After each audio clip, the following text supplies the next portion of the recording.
just a bloke in a bar. What is up, ladies and gentlemen? Welcome to another episode of Bloke in a Bar. And just before we get started, guys, this will be a bit shorter, this episode. We won't be spending as long on a lot of these games. We'll be focusing more on the biggest topics. Also, the teams that can still make the 8 and everything going forward. Obviously, we'll go through each game, but the games where a team, can't make the 8, not much happened, we'll spend a little bit less time on, guys. So apologies if that's your team this week, but I'm still trying to recover from last week. Craziness. That crook last week, I'm still trying to recover, so we'll get through it. Hammy's not here. He's actually crook himself now. Timmy, I'm not sure where Timmy is. Just a coward. Yeah, just a coward. So, look, blame it on Timmy that this is happening. I'll just say that.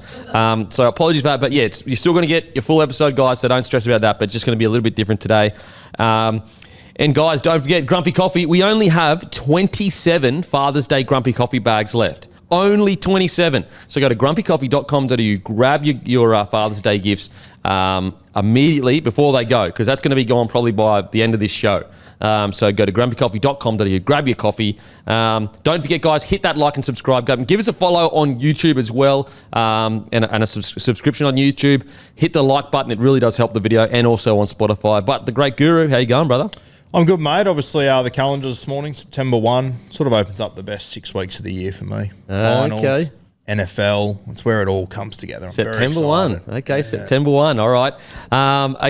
Let's face a bit of music brought to you by our friends over at Sportsbet. Obviously, Hammy isn't here, so Matty, he is going to go through the results. Let's get into it. Hammy has emailed me the results. So, Dogs 28 defeat and Panthers 4. Now, on Monday, none of us knew that Penrith are going to rest their whole team. So I actually was the only one that got points with Dogs with a plus 4.5 start at $1.90. So that was an absolute steal there.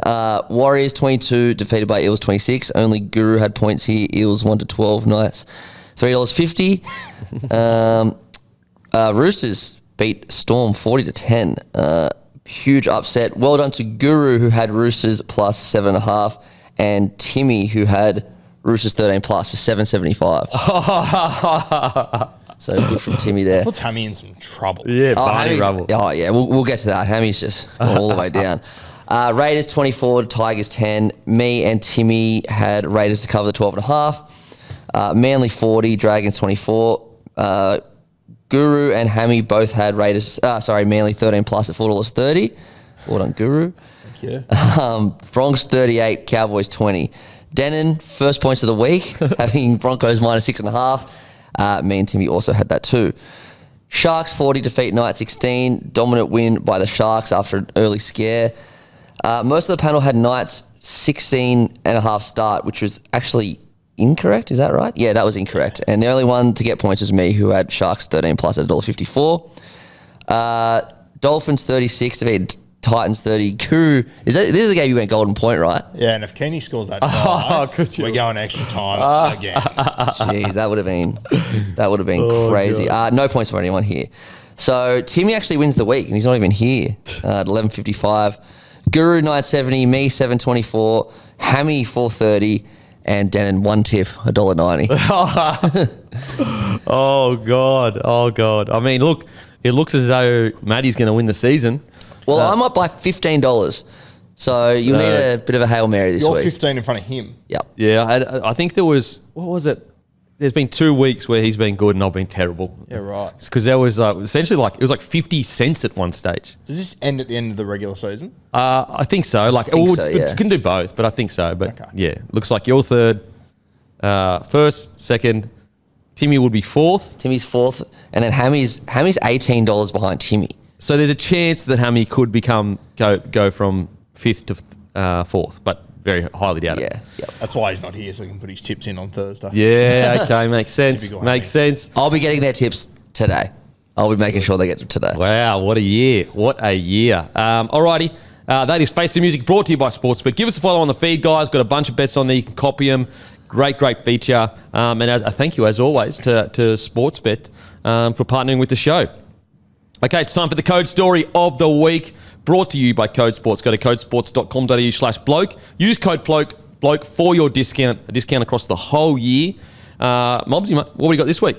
Hey, boys. Yeah, good one. Sticking with the money theme, this week for a couple of months, we've pulled together our annual NRL Rich 100 list. So it is the 100 highest paid players in rugby league. So we've been talking to player managers, footy managers at clubs, CEOs, water boys, anyone that can give us a little tip into to some players' salaries, just to sort of show, we want to obviously see, where the money's being spent at your club. But the thing that we found really interesting, and I was talking about with Rue about this before, was just the different strategies that some teams employ. So you can go over to codesports.com.au at the moment and have a look at the list. I can announce that Nathan Cleary has resumed his mantle as the highest paid player in rugby league. Him and Mitchell Moses both on 1.3 million. So Mitchell Moses, courtesy of having the renegotiated deals that took those out clauses out of his deal at Parra, got him a little bump up. Last year, Kalen Ponga was top of the pops at 1.4. Now, his salary's actually gone down to 1.2 this year because he has ratchet clauses in his deal. So it's gone down a little bit. Still not crying poor by any stretch, but and guys like Tom Travojevic, 1.25 million. This year we have 15 millionaires, $15 million players. Wow. And but what about this one, guys? The Bulldogs, Cowboys, Dolphins, Raiders and Warriors, no $1 million players in their rosters at the moment. And the Raiders, along with the West Tigers and Cronulla Sharks, have the fewest members in the Rich 100 club. So the cutoff to make the Rich 100 was 600,000 this year, and there's only 4 Raiders who have made that list. Joey Tarpanay, Hudson Young, Jamal Fogarty, and Josh Papali'i. And you think of the team that just got presented the JJ Giltinan Shield at the weekend, and look at the roster, and we've talked about it the whole time, right, about the investment in youth that the Raiders went after and what they are identifying. And Ricky Stewart's spoken about it himself, that maybe they've arrived 6, 8, 12 months earlier than they expected, but this is what they wanted to do. And making things even crazier is that 2 of those guys, they lose Fogarty to the Seagulls next season, and Papali'i stays on a reduced 1-year extension after giving up the year to go to Super League. So it's crazy to see the strategy that the Raiders employ to get them top of the table. And they, if they do go on to win this competition, like, they potentially change the game in the way that you build your salary caps. It's always been so top heavy with stars. Like, if you have a look at that list, number 1's Nathan Cleary, 2 Mitch Moses, 3 Travojevic, 4 Tino, 5 Luai, 6 Kalen Ponga. 1 dude in the top 6 playing finals footy this year. That's crazy. And that's a point we've spoken about quite a bit, is how, isn't it insane that this is the first year Cleary is the highest paid player? A couple of years ago, he was at the top. Okay, for a single season. So for a single season. So before this year, it was only one time Cleary was the highest paid player, and he's won 4 comps in a row, 5 grand finals. And yet, as you just said, out of the top 6, all of them aren't playing finals footy, except for Cleary. One player from the top 22 that's in the top 14, Cameron Munster. And Payne Haas as well, if you consider Broncos. Oh, Broncos this week. Because they moved into the top 4, but yeah. Well, yeah. So 2 from the top 22 paid players. It just doesn't it? It's a really good example of people have handled their salary caps just incorrectly. Like, it's I mean, and it's not any specific team.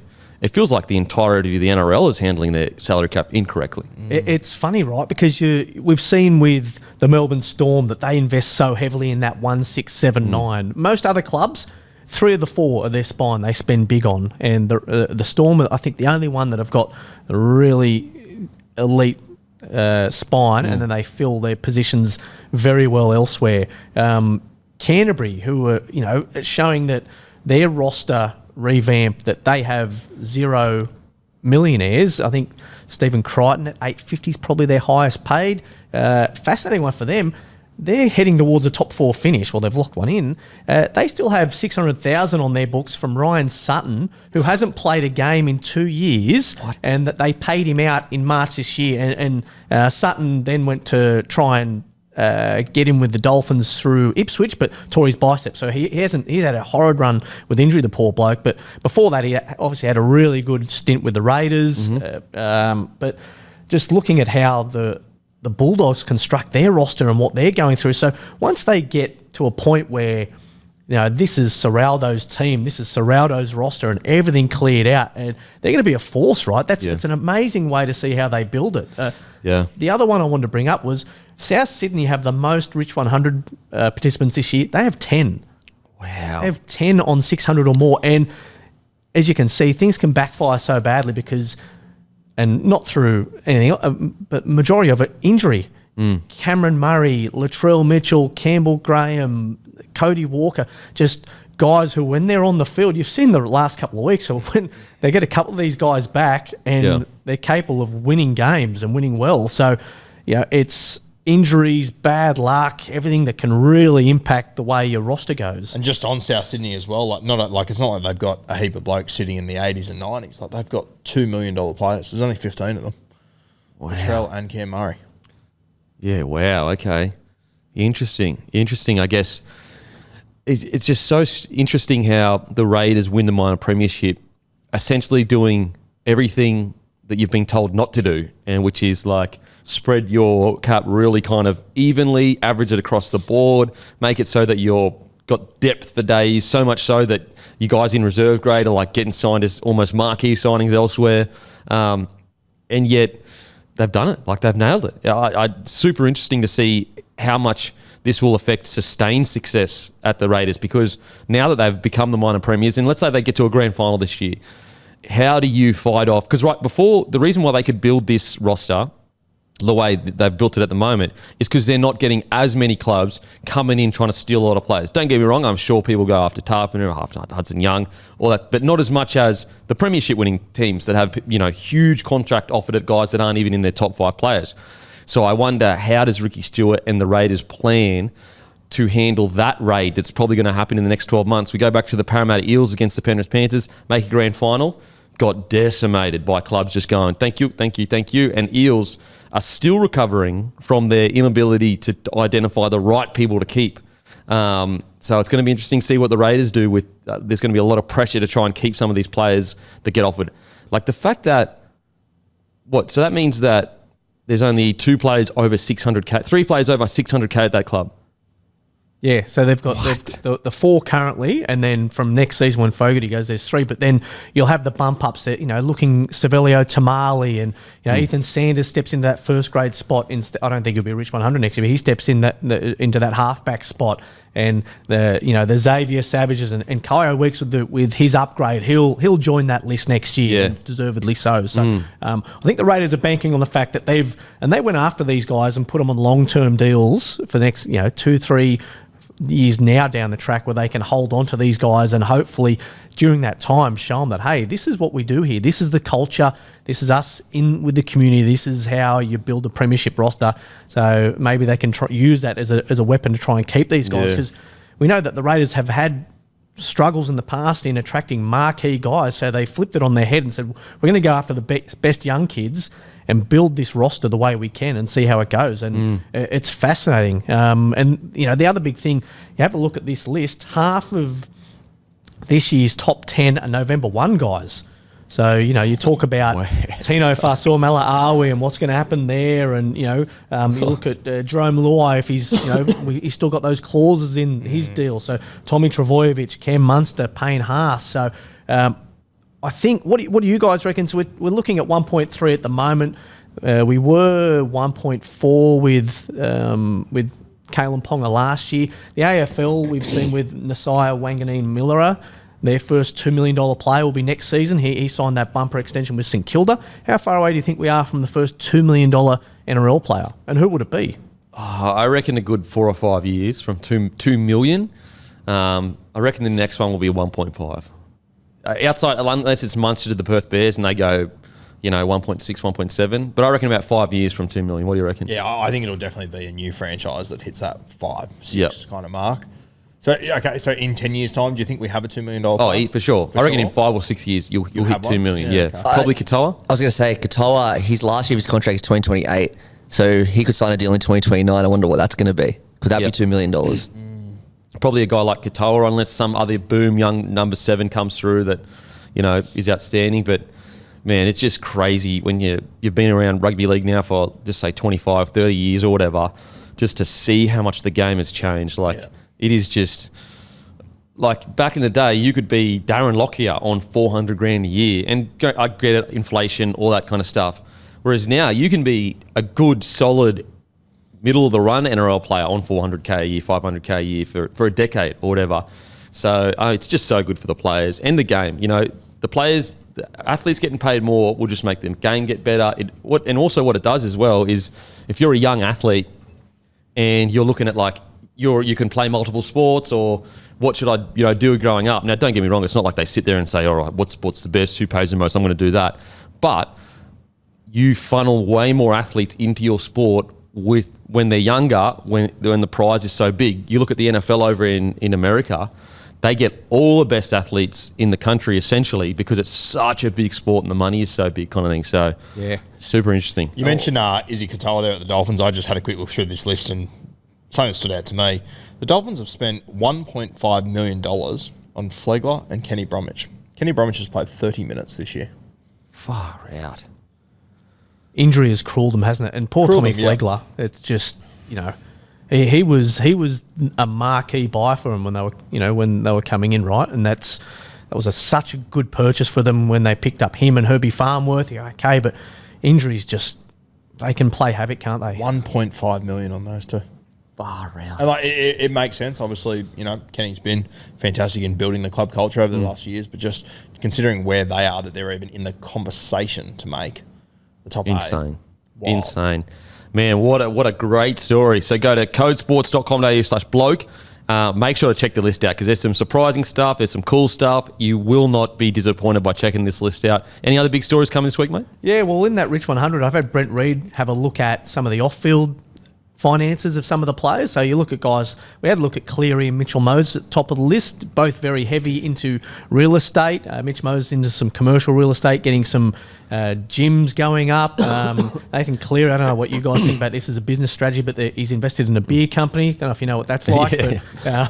But looking at what they do with their money, and and I find that fascinating for players as well. It's really interesting to see guys, because it's that old inverted pyramid, right? That the rest of us are going to earn the least we'll ever earn in our working careers at that age, and these guys are probably going to earn the most, during that year and those years, and they've got to make those right decisions to try and put themselves in a good position for their future. So you don't begrudge players earning as much as they can while they can. Yeah. So anyone that's on the list, good on them, deserve to be on that list, and for the amount of commitment that it takes to get up there, and then seeing what they do with their money on the side to set themselves up for future. So yeah, Reedy's had a look at that.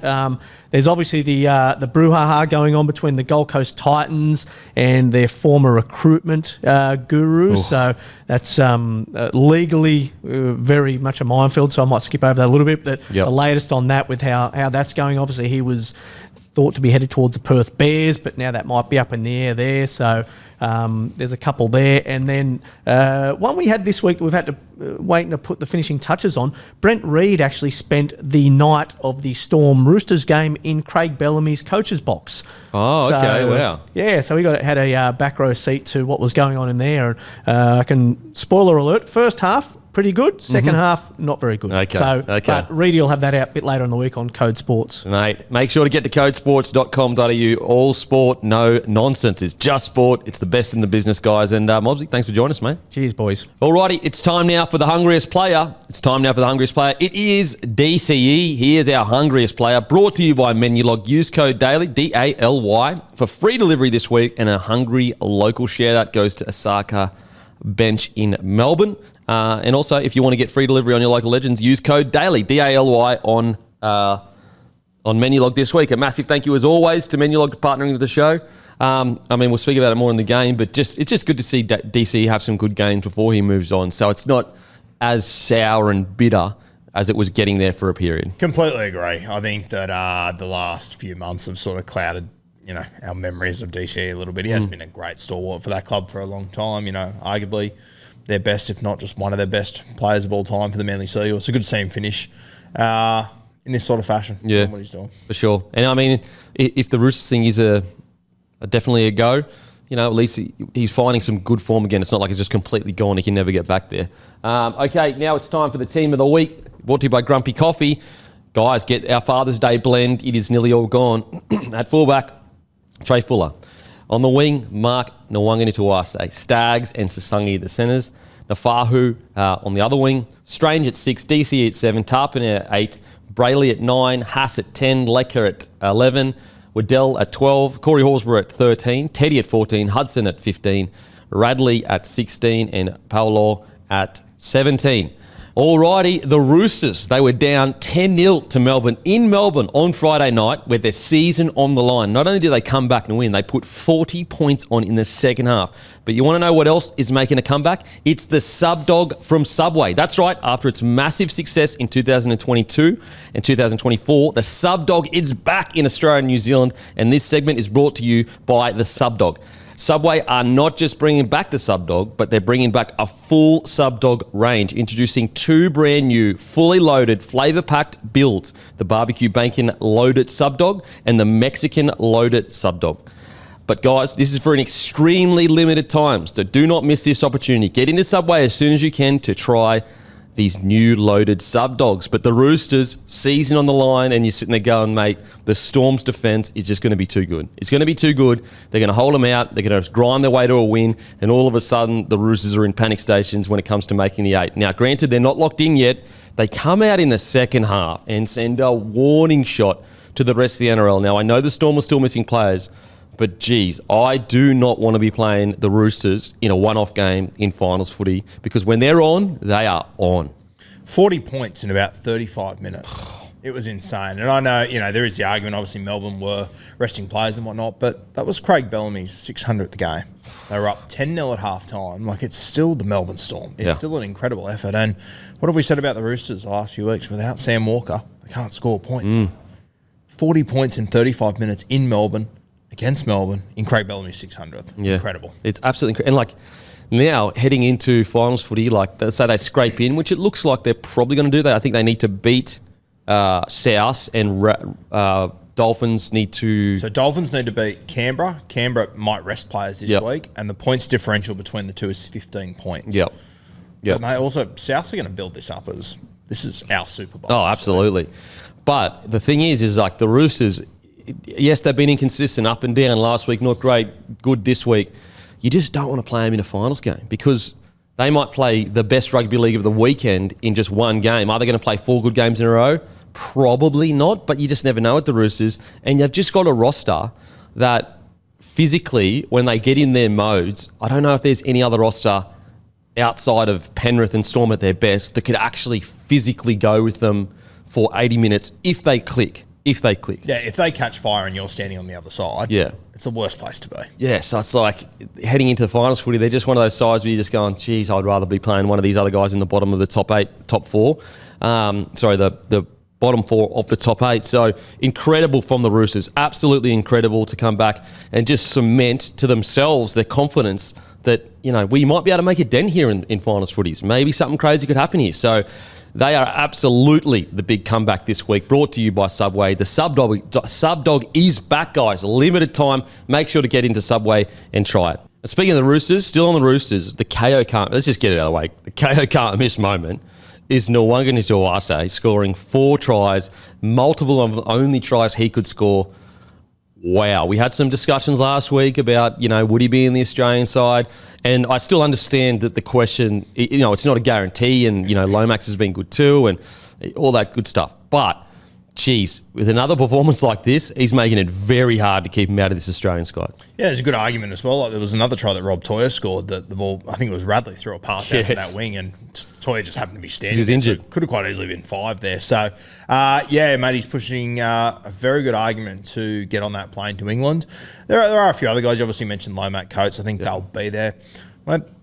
Josh Addo-Carr's going to be up there as well. I think he's playing some great footy. Kiraz is injured, obviously, but he would have been in the conversation. Yeah, Kiraz as well. But, I think Mark can just offer that little bit of X factor that I just don't think anyone else can. I think what he offers, I don't think Lomax and Coates can actually offer that as well. I think there's just a few more downsides to him. It just depends where you sit on it. If you can say to me, he can get through the series and make minimal errors, you're almost like, probably going to pick him. It's just that how is he going to go week in, week out, not making those. I will say, though, he's gotten so much better in such a short amount of time. Yeah, without a doubt. And, this is still game 20, 5, I would say. Like, it's insane how far he's come. I'll say this as well. If I'm England and I'm playing in that Ashes game, at least with Coates and Lomax, I know what I'm going to get.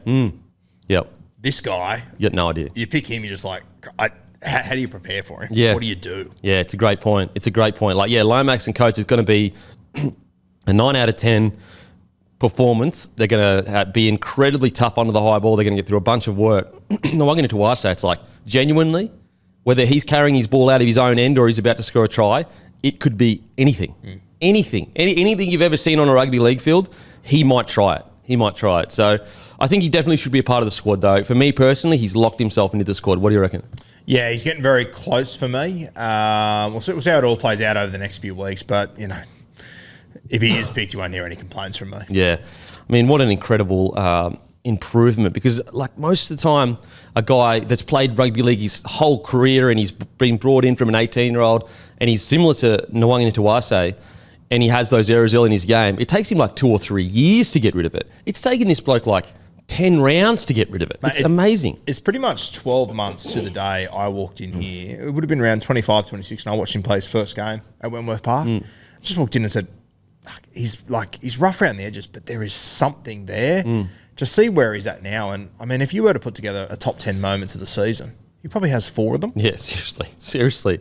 It is just insane. It is insane. So he is our Kayo Can't Miss moment. This guy's, he's got, what do you reckon, 2 tries this year that will probably be in the highlights for greatest ever finishes. Yeah, and he's got another 3 or 4 passes that'll be in the highlights of just unbelievable. Do you reckon he's a shout for Winger of the Year? Because there's 2, and you imagine Coates would get 1. Do you reckon he could get the other one? We always do suffer a little bit from recency bias with the Dally M's. Obviously, Coates is locked in. I'd probably go over the whole season.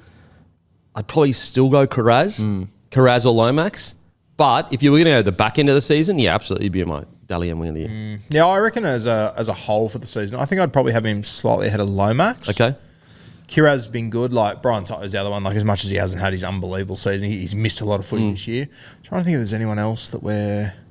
I don't think so. Like, it really is Toto, but he's been injured for quite a lot of it. Kiraz has been great. Lomax, really good start to the year, first half. Lulled a little bit, but then he's found his form kind of again to a degree. I'd say he was having a great season until he got injured. He's obviously back now, but I think Tamale would have given it a good shake as well. He was doing really good things for the Raiders. So, look, yeah, he is our Kayo Can't Miss, guys. Nwanga Tuwase, unbelievable stuff. Fox League exclusive games this round are Sea Eagles versus the Warriors, Friday 6 p.m. Dragons v Panthers, 3 p.m. Saturday. Titans v Tigers, 5:30 p.m. Saturday.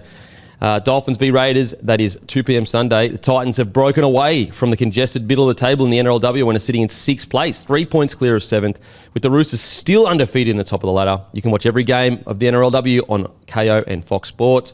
And Formula One heads to the Temple of Speed with Oscar and Lando locked in a 2-horse race for a championship lead. Tune in this weekend to watch every practice qualifying session in the Italian Grand Prix race live on Fox Sports. Race is on 11 p.m. Sunday night. And the NFL season kicks off this Friday with defending champs Philadelphia Eagles taking on the Dallas Cowboys in a primetime clash. Watch an average of 6 games each week live on ESPN, available on Kayo. Okay. Now it's time for the service of the week, brought to you by Aspley Mazda and Luke Camilleri. Guys, right now, limited time, there is a limited exclusive discount on cars, used and new, for Bloke community members only. And the only way you can get it is if you message Luke Camilleri on Instagram, LDC_01. Give him a follow and message him. Even if you want to message him about a trade-in value, about your car, about a potential car you're going to buy. He will help you with everything, anything that you want. On top of that, the current deal, not only is it a special discount just for Bloke community members, if you're in Southeast Queensland, you get 15% off services for life through him. So give him a message, LDC_01. You have to message him directly. This offer is not going to last forever. It's not. So message him now before it ends. And a massive shout out to Aspley Mazda. Service of the week, brought to you by Aspley Mazda and Luke, who give the best service in the country in the car game. It is Reece Walsh's pass for his try that he eventually scored. Just before half-time, through one of the most insane passes I've ever seen. It's one thing if everything was working well for him in this moment and he was sweeping around like that and he landed that pass, that would still be an incredible pass. to do it while you're falling and you can't see and land it as the guy's running onto it. So it's not even to a still, winger. It's a guy that needs to be put in a spot so he runs onto it. Only Reece Walsh can do stuff like that at fullback. Yeah, and only Reece Walsh has the confidence to do it. He also threw an intercept in this game, and to most guys his age, that would rattle them. Reece just doesn't care. He's got the worst memory in the world, and he's just willing to load up and go again. I thought in this game, mate, and we'll get to it later, but I was just sitting around watching this game waiting for Reece Walsh to do something. Yeah. And he was doing something every 5 minutes that was blowing me away. It's actually, you can just watch the highlights and think you saw the impact Walsh had on the game. Go and watch the game. The stuff that didn't make the highlights is almost as good in what he did. And it's every part of his game. It's his kicking, his running. And I'll be honest, a lot of people were focusing on the errors as he had on the weekend. And you guys know I'm the most critical of Walshy when it comes to errors and everything like that. I actually thought, it matters when it comes to a guy like Walsh, it matters where the errors are and when they happen. So, if Walsh throws a forward pass on the 5th play attacking the Cowboys line and it's counted as an error, I don't care about that. It's his job to take risks to score points. If he does it in the good ball situation, who cares? If he catches a ball and runs out because he can't stop running and it's counted as an error, I don't care about that. If he throws one intercept in a game, obviously I don't want that intercept to happen, but if Reece Walsh, the guy that's going to give us 4 tries, throws one intercept every now and then, okay, I'm okay with that. And so I was fine with his errors on the weekend. I really was. Obviously, it'd be perfect if he had 0, but it's the type of errors. It's the timing of errors. Where did it happen? Why did it happen? They were fine on the weekend for me. I thought Walsh was outstanding. He is one of the, I don't know how to word this, but just one of the top gunslingers we've seen. Mate. You just want him to keep taking shots. I'm trying to think of a player, in the past that's been more of a gunslinger. Tell me a player that takes as much risk as he does. As regularly as he does. Yeah, I'm trying to think of one too. There's not, and I know obviously, social media and everything today, we focus on the negative so much. Most of the time he comes up trumps. Most of the time. And the games he doesn't, okay, he owns it. He says, didn't get it right. But he truly, and people say, Billy Slater in his early days. Yeah, Billy Slater, he was a gunslinger. But this much, and when we say gunslinger, it's not saying he's better than Billy Slater. We're talking about purely a bloke that will make the crazy play when he feels like it's going to happen. It's just incredible. So, mate, he was our service of the week. That pass was absolutely phenomenal. Absolutely phenomenal. Dean Mariner just showing toe, which was great. Brought to you by Aspley, Mazda and Luke Camilleri. Give him a message, guys. Limited offer. It's only for Bloke community members, and you can only get it if you message him on Instagram, LDC_01. Okay.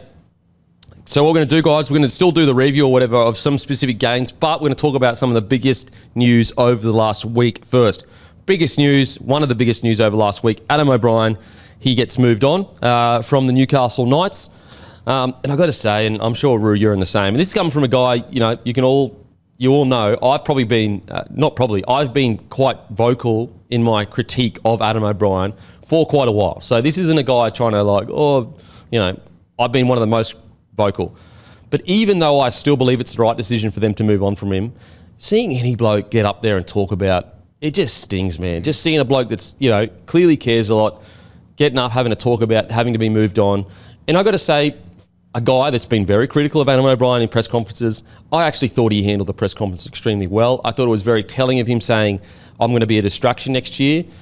I think that's actually quite a good insight, because he probably is right. He would have been a distraction heading into next year.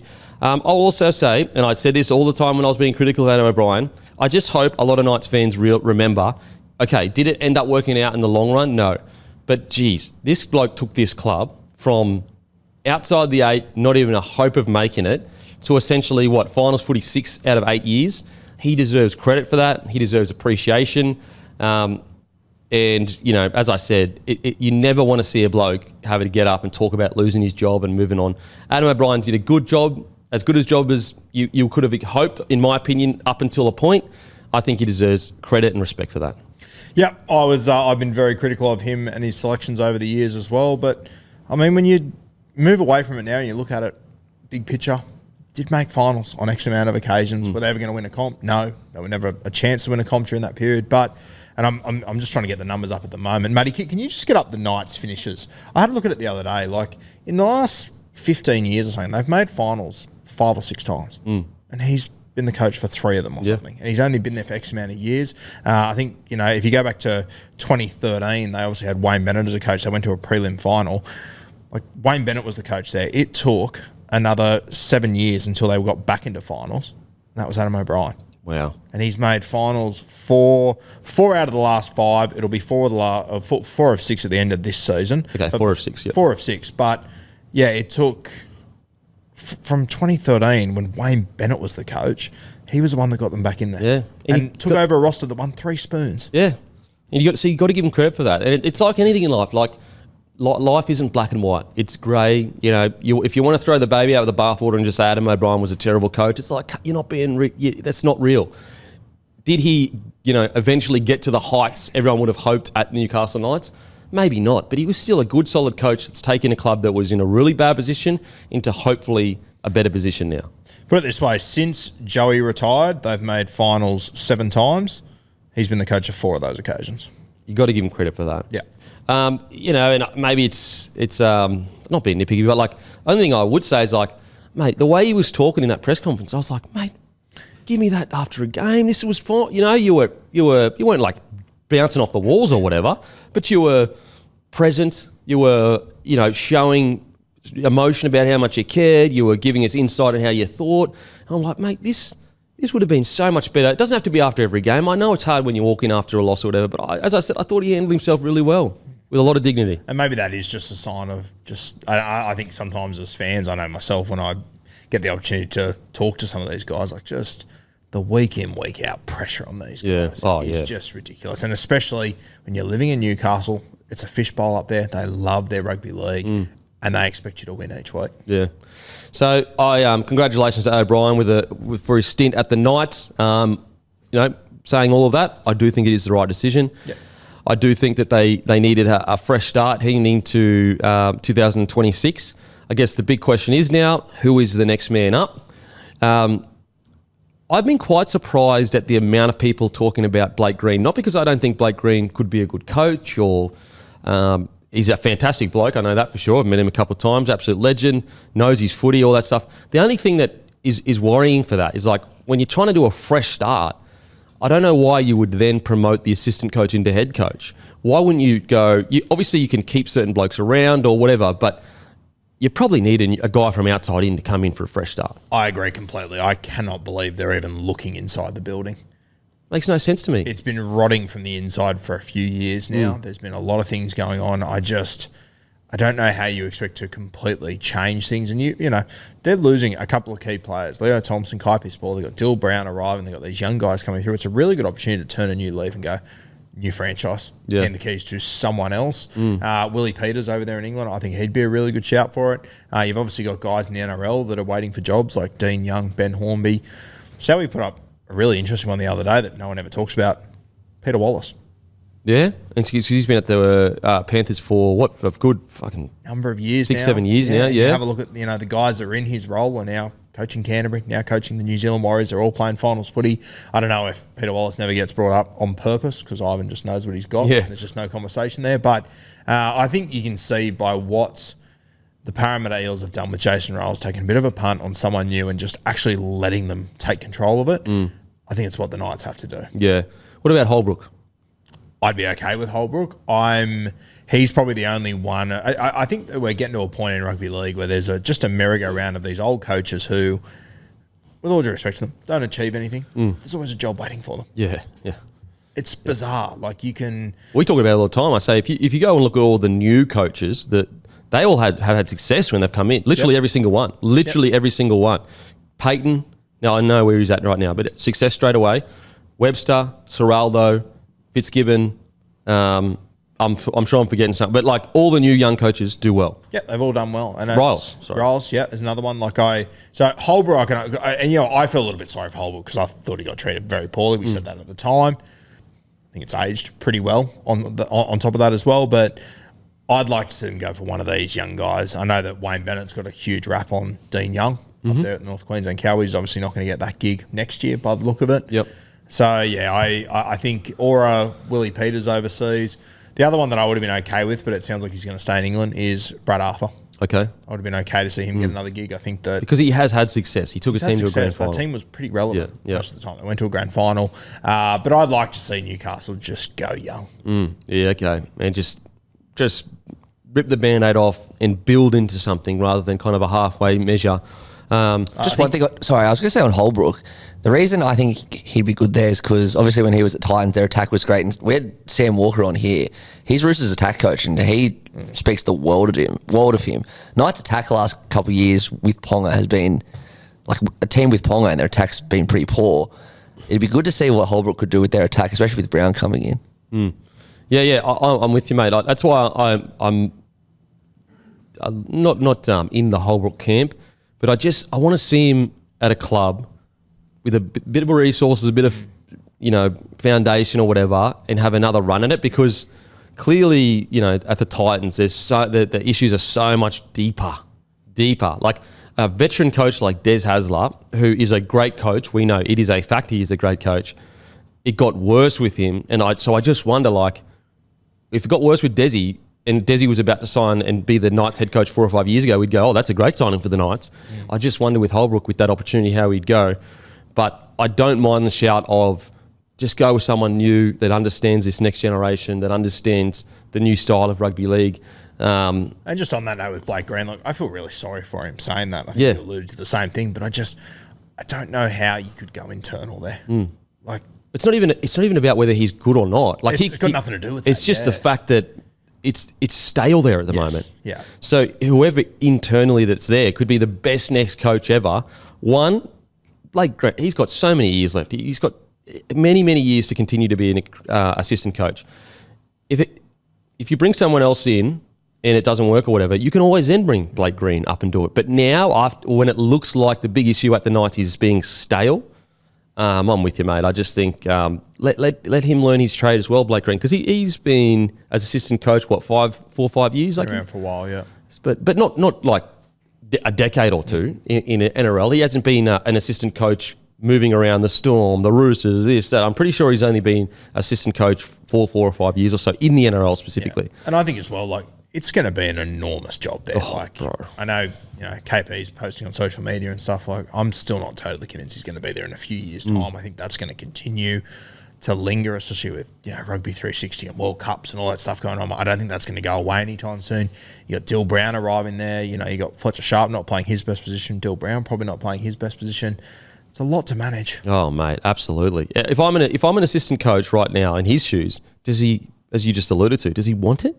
Did you want this as your first gig when you're still so early in your career, rather than waiting for a potential other club that's not in the middle? Like, I'm with you, mate, with the KP situation. Like, I've got no evidence. This is pure speculation, but I truly believe that it's the Knights trying to move KP on. I reckon this new management, new CEO, all that kind of stuff is going.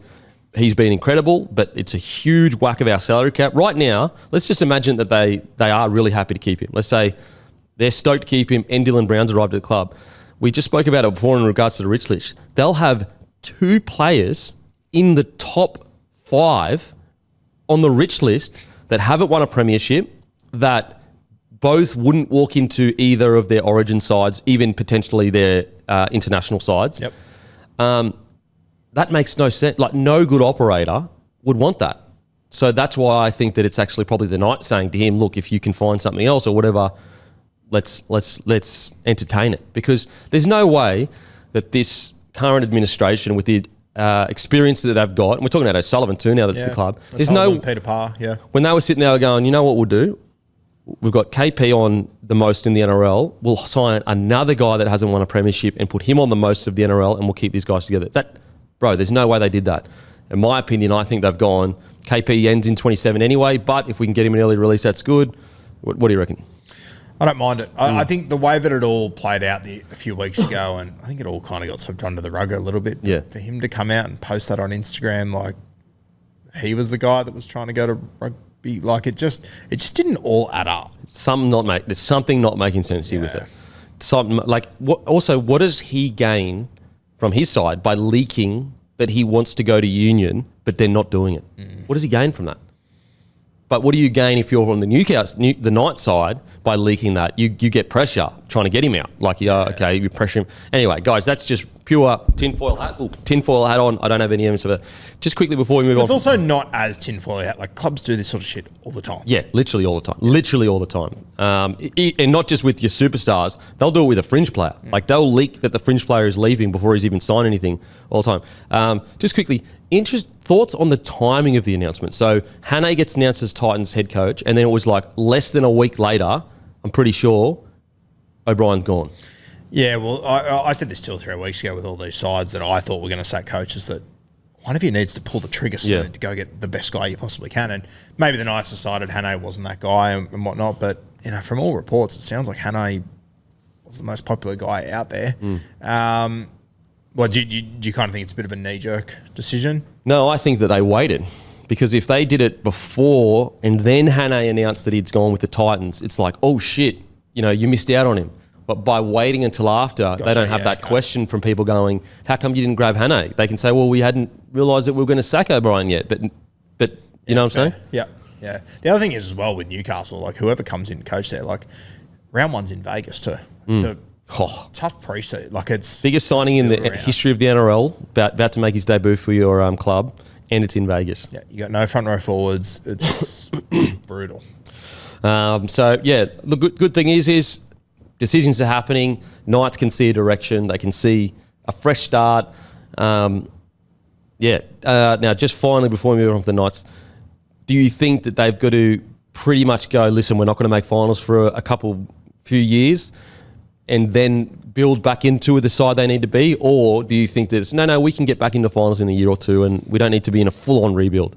I think they're going to really struggle next year. I really do. Like, Leo Thompson leaves, Kai Pearce-Paul leaves. They got a couple of young guys coming to that side and whatnot, but I think they're really going to struggle through the middle. I'm not sure where Adam Elliott's at. He was told he could leave. I'm Initially, not sure if he is or not. So, but I just also think, like, you have a look at all the other teams on the ladder that are on top of them. Most of them are getting better next year. But way better. Way better. Yeah, I'm with you, mate. It's like Rabbitohs, Eels, 2 teams that are going to be so much better next year. Yeah. They're not even in the 8. And like Dolphins. Titans can't get fucking worse. Like realistically, with a new coach coming in, they cannot get worse. Yeah. You got Dolphins, Dragons getting better. Yep. I'm with you, mate. I'm with you. So if I am a Knights fans or whatever, I'd be saying, listen, it's probably going to be a couple. I'd rather the Knights openly be like, it's going to be a couple of years of toughness, than go, oh, no, let's Band-Aid over this and come 10th and then have an issue for the next 10 years anyway. I'd rather the Knights go, listen, we're going to have a couple of really, really tough years, kind of like what the Eels have done. They've just openly gone, it's going to be super tough, but we're going to pay dividends long term. But if they do a Band-Aid solution, it's just going to be, they're just going to be in the same spot they were a decade ago. Jaden Brayley's the other one that's gone too as well. There's a lot going on there. Yep. Okay, now speaking of other coaches, Des Hasler officially moved on. Hannay, we already kind of knew that. Hannay getting brought into the club. Thoughts, mate? I like it. I think they had to make a decision there. I think Hasler's time is up, unfortunately. I think it's, I was saying to you pre-show, like someone like my brother that's 21 years old, all they know of Des Hasler is, the guy he's been the last 6 or 7 years, which is just not a true reflection of the amazing career he's had. Obviously, as a player, a champion, then what he did at Manly and Canterbury, they all didn't end well, but he's won numerous comps there. But I don't know, is it just has it just sort of aged away from Des Hasler a little bit? As the game just changed so much over the last few years? Granted, he's up at the Gold Coast Titans. Like, he's not the first guy to go up there and not have success. It just seems to be a black hole for sport up there. Yeah. For eternity, realistically. Yeah, mate.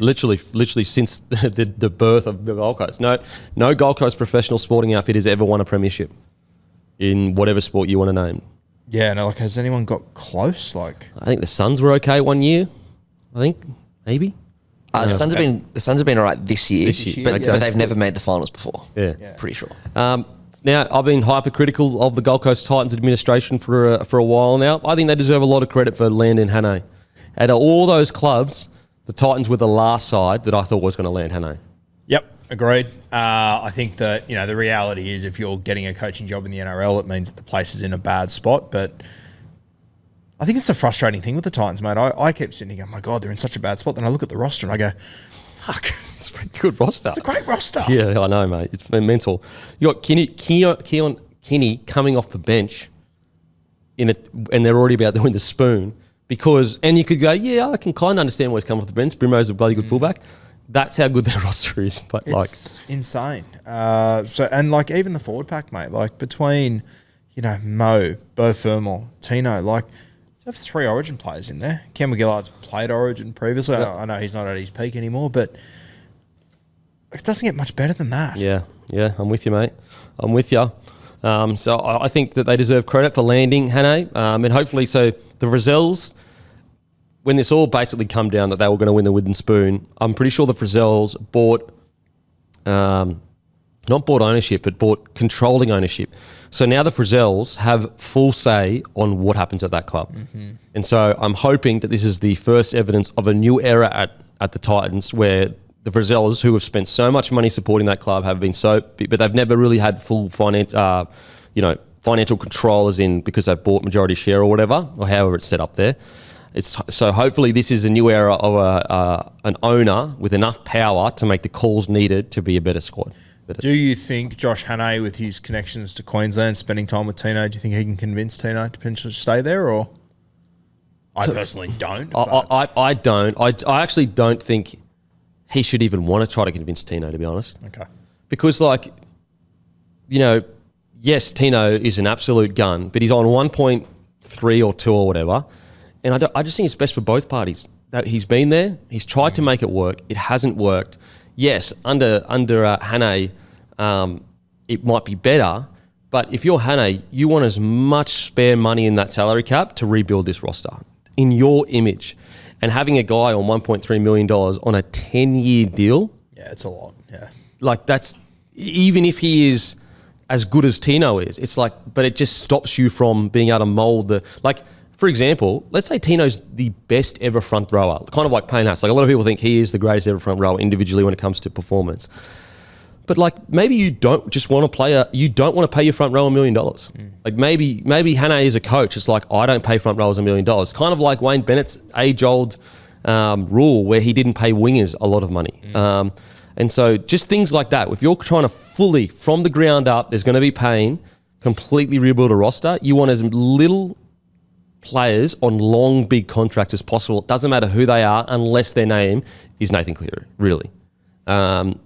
Even Katoa, obviously I would bring in Katoa to the club if I had the opportunity on a 5, 6, 7-year deal if I could. But you just don't want your salary cap dictated for a 10-year period, regardless of who the person is. And so I actually think it's better for both parties, just fresh start for everyone else, move forward. And I assume Dave Fafita, same category? Oh, I mean, he would have been gone already, to be honest. He clearly that environment for him is not good. Yeah. And it's obviously not good for the Titans either. So I think a fresh start for everyone in some of these big key players is actually a good thing. It's actually a good thing. Anything on that, mate? Matty? Yeah, I just want to point, I think Hannay, and this is wild, I think he's the first Queenslander to coach the Titans. Oh, no way. Which is like they talk about getting in touch with the community and stuff like that. I think I'm pretty excited for Josh Hannay at the Titans. I'm super excited. And also, I'm telling you right now, the Gold Coast Stadium is the most underrated stadium in rugby league. It's in a 6-spot, beautiful weather each week. You can make the game day experience on the Gold Coast some of the best experiences in rugby league, period. You've got one of the biggest shopping centres in the Southern Hemisphere, literally walking distance from the stadium. It's 15 minutes from the beach. It's this beautiful, open, small stadium that is always, not always, but usually going to have incredible weather. There is such an opportunity to build a vibrant, almost like a Miami Dolphins vibe with this kind of vibrant new age club that the Titans have. And so I hope Hannay can do that. I really do. I went up there for the first time in probably 10 years a few weeks ago, and the stadium's unbelievable. Unbelievable. It is such a good vibe up there. Fast track. That's crazy about the first Queensland. Neil Henry, not a Queenslander? No, Neil Henry actually born in Tasmania. But I think he's mostly, because he played for Canberra. It's wild they got a Tasmanian coach. Coach Canberra. Tasmanian. So yeah, I'm excited for the Titans. I think they deserve a massive rap for getting Hannay. I hopefully, and also a young coach does suit. And this is hindsight talking because I thought Desi would be good. a young coach does seem to suit the Gold Coast. Like they're probably going to need to be they're never going to be like what's the word? Like a foundation club that has this like rich, long history. So why not be the almost like what the Dolphins have done really well? Like they're this challenger club that is willing to be a bit more willy-nilly with their media and their chat, and that's what I reckon the Titans can kind of lean into a bit. Okay, other big news, the resting of players. So the Panthers, they rested 16 players or so on the weekend. Me personally, I can't even believe this is much of a conversation because people go, oh, what about the fans? What about the Panthers fans? Let me tell you this right now. There is not a single Penrith Panthers fan, and I mean single, that is not happy with the way the Penrith Panthers is being run right now. If you are a club, a fan of the Penrith Panthers, and you have an issue with them resting players this week, but you don't trust the last 5 years of evidence that these guys know what they're doing and they will bring you a premiership if you trust them, I don't know what to tell you.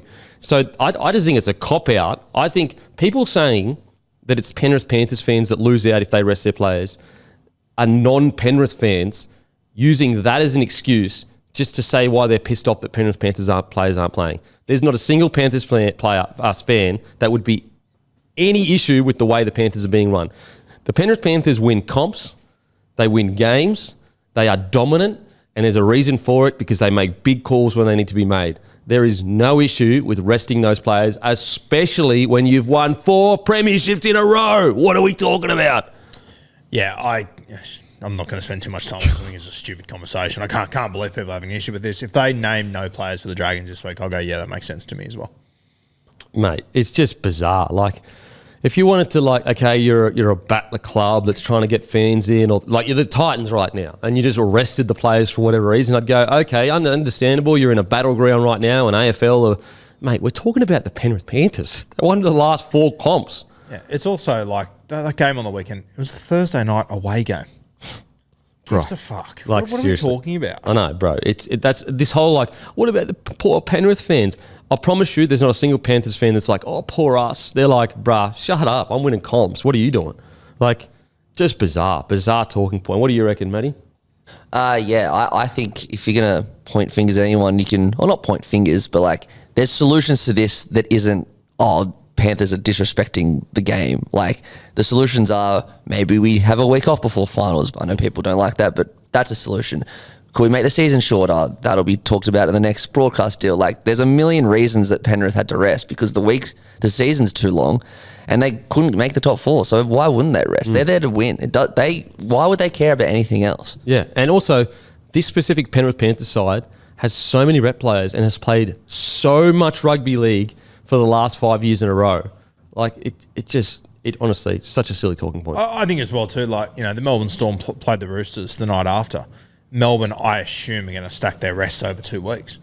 You still fuck up games that way too. Yeah. It's still not the best product. Like, the idea of staggering rests across 2 weeks, I think that ruins 2 games instead of 1. Yeah, mate, bizarre talking point. Absolutely bizarre talking point. But, all right, let's get into the review. Alrighty, the Doggies defeat the Panthers 28-4. Obviously, the Panthers are resting a lot of players, so we won't really speak about them in depth, guys, even though I thought they were incredibly brave. Really, the biggest talking point for me is the Bulldogs, and not necessarily that they won. They won, that was good. And also, for me personally, the score for me is irrelevant to a degree. The score's irrelevant. It's how did they look when they were playing? Did they look fluent? Did they look... Like, even if they won the game 20-12 and the Panthers were just so gallant and they played one of the best games of their lives, but Bulldogs looked good, I go, fine, all good, move on. The problem I have with the Bulldogs right now is they look so janky, so out of whack, heading into finals footy, that I am getting really concerned that they're not going to have enough time to bring this all together. And we'll start talking specifics in a bit by the time finals footy rolls around. Thoughts, mate? Just on that note, I thought it was really interesting in this game that Ivan Cleary came in with the game plan of just put the ball into touch for the first half, every single time. I think he went in with a game plan of let's just throw Canterbury out of their flow. Like, he didn't really allow them to get into their flow. We talk about it all the time. The Bulldogs' whole game plan is around ball in play, building fatigue. And Ivan just gave them the opposite of that. Yeah. I'm watching Brad Schneider, and I could even tell when he was doing it, he was like, fuck, I hate this as a halfback that this is what I'm doing. But it's our best way to try and find a way to win here. And it was upsetting Canterbury. Absolutely. Had them completely out of their flow. And Why they struggle in the rain too, because they're stopping and starting all the time.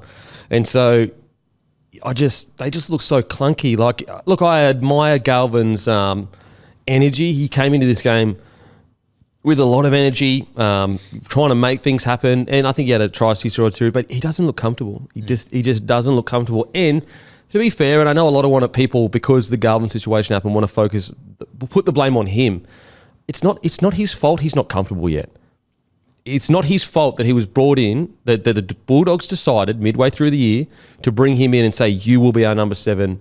And on top of that, they didn't bring him in and immediately put him in there. They waited until, a month ago to put him in as the starting 7. Now, I want to be clear because people always mix these things up. I agree with the Bulldogs' decision to go out and try and get a guy like Galvin. I agree with it. It's just the timing and the squeeze nature that I am really unsure how it's going to work. If you had just said to me from a Bulldogs perspective, we're going to bring in Galvin and replace our 7, I'd say, listen, I'm backing Sorrello in to make that work. But replace your 7 and your 9 with guys that Galvin's not a 7, Hayward wasn't a 9, and you've got them both in 9 and 7 at the same time trying to learn systems as quickly as possible. That's where I'm starting to go, have they bitten off more than they can chew? We spoke about it off air before the show started, but I make this argument.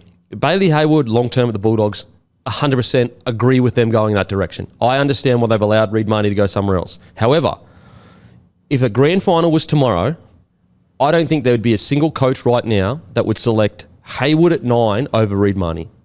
Not because Hayward may not turn out to be a better player or anything like that. Right now, Reid Marnie is a better 9 than Bailey Hayward.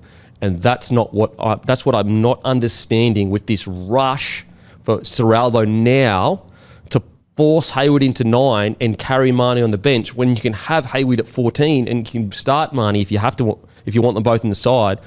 And I understand it's a long-term play about winning multiple premierships over a long period of time, but why does that mean you have to do it right now rather than the off-season? That's what's confusing me at the moment, the Doggies. Yeah, and I think that, I'm very keen to see them next year once we've got a pre-season under their belt and what Galvin looks like, but the Reid Marnie thing, I just can't work out. Yeah. I'm the biggest Bailey Hayward fan in the world. I probably love him too much. You're coming into September footy where, the whistle gets swallowed. It's always tighter. We know what final footy looks like. Reid is made for those sort of stages. And also, the thing that puzzles me, you got Reid Marnie sitting on the bench. He turns to his left and fucking Kurt Mann's sitting there. Right. If you pick Kurt Mann 14 for Origin to come on and replace Harry Grant for 10 minutes, you go, yeah, makes sense. Mate. What are we doing? Reid Marnie, pick him to start the game or don't pick him. Mate, I'm with you. I just don't get it. I don't understand what's going on. And I understand, what he's managed to do with Sorrello has been incredible with this dog side. Incredible. To consider 2 years ago, this was a basket case club, to now their fans are disappointed they came third. They're disappointed right now with where they're at. Not disappointed, but you know what I'm saying. I'm being a bit facetious here. But the expectation from Dogs fans is we don't just make the top 4 and be happy with it. We're trying to win a comp this year. That's how far they've come. So I think Sorrello deserves all the credit. But in this situation, I just don't think there's a single coach that right now would select Hayward over Marnie at 9. And on top of that, do it whilst also trying to get your 7 up to speed on how it is to be a 7. To do both of those things in the last 6 weeks of the comp, replace your 7 and your 9. I don't understand. They're also playing a hybrid fullback role, which I like. Yeah, but it's another change. Yeah, look. I hope I'm totally wrong, and Sorrello is the GOAT, and he clicks it all together. And they might have one good finals game, but do they look like a well-oiled machine ready to make a push into finals right now? I don't think they do. The more that I look at it, the more I just think that he is 100% just looking at the future. That he just thinks, I don't think we've got what it takes to win it this year. We're still building into the future, that's understandable then. I go, okay, fair enough. Even though I probably don't fully agree, I actually think they do have a side to make a bit of a dent, but at least it makes sense. That's the only thing that does make sense, I think. I think, even going out and getting Galvin says we're playing for the future. And I'd love to see in 3 or 4 years' time they've won 2 comps and we go, okay, they nailed it. Yeah. Like, I was talking to a mate over the weekend who said to me, he goes, mate, like a few weeks ago, I thought Serrato was the truth. He was the guy. Now I'm sort of like, I can't make sense of a lot of it. And I said, yeah, but if we fast forward in a year's time and we're a week away from the final series of 2026 and they're in first place and they're flying, they're premiership favourites, I won't be surprised. The only thing that I would say is like, I feel like you can have both. I feel like there's a world where they, in a year's time, they're the best team in the comp, killing it, but also right now they make quite a deep push into the finals this year. You know what I'm saying? Like, and the way I would do that, me personally, if I was in that situation, and granted, like, who am I to compare to Serraldo? I wouldn't change 2 key positions. I would change 1, which is I'd bring Galvin in, I'd keep Marnie at 9, I'd go Hayward at 14, and I would say, because then at least there's some stability. Like right now, you can see Hayward and Galvin and you can see Burton as well, kind of like, I mean, Connor Tracy's form has also been a bit touch and go. Like, put it this way, that whole spine form in the last month hasn't been as good as we know it can be. And so that's where I'm just wondering whether they've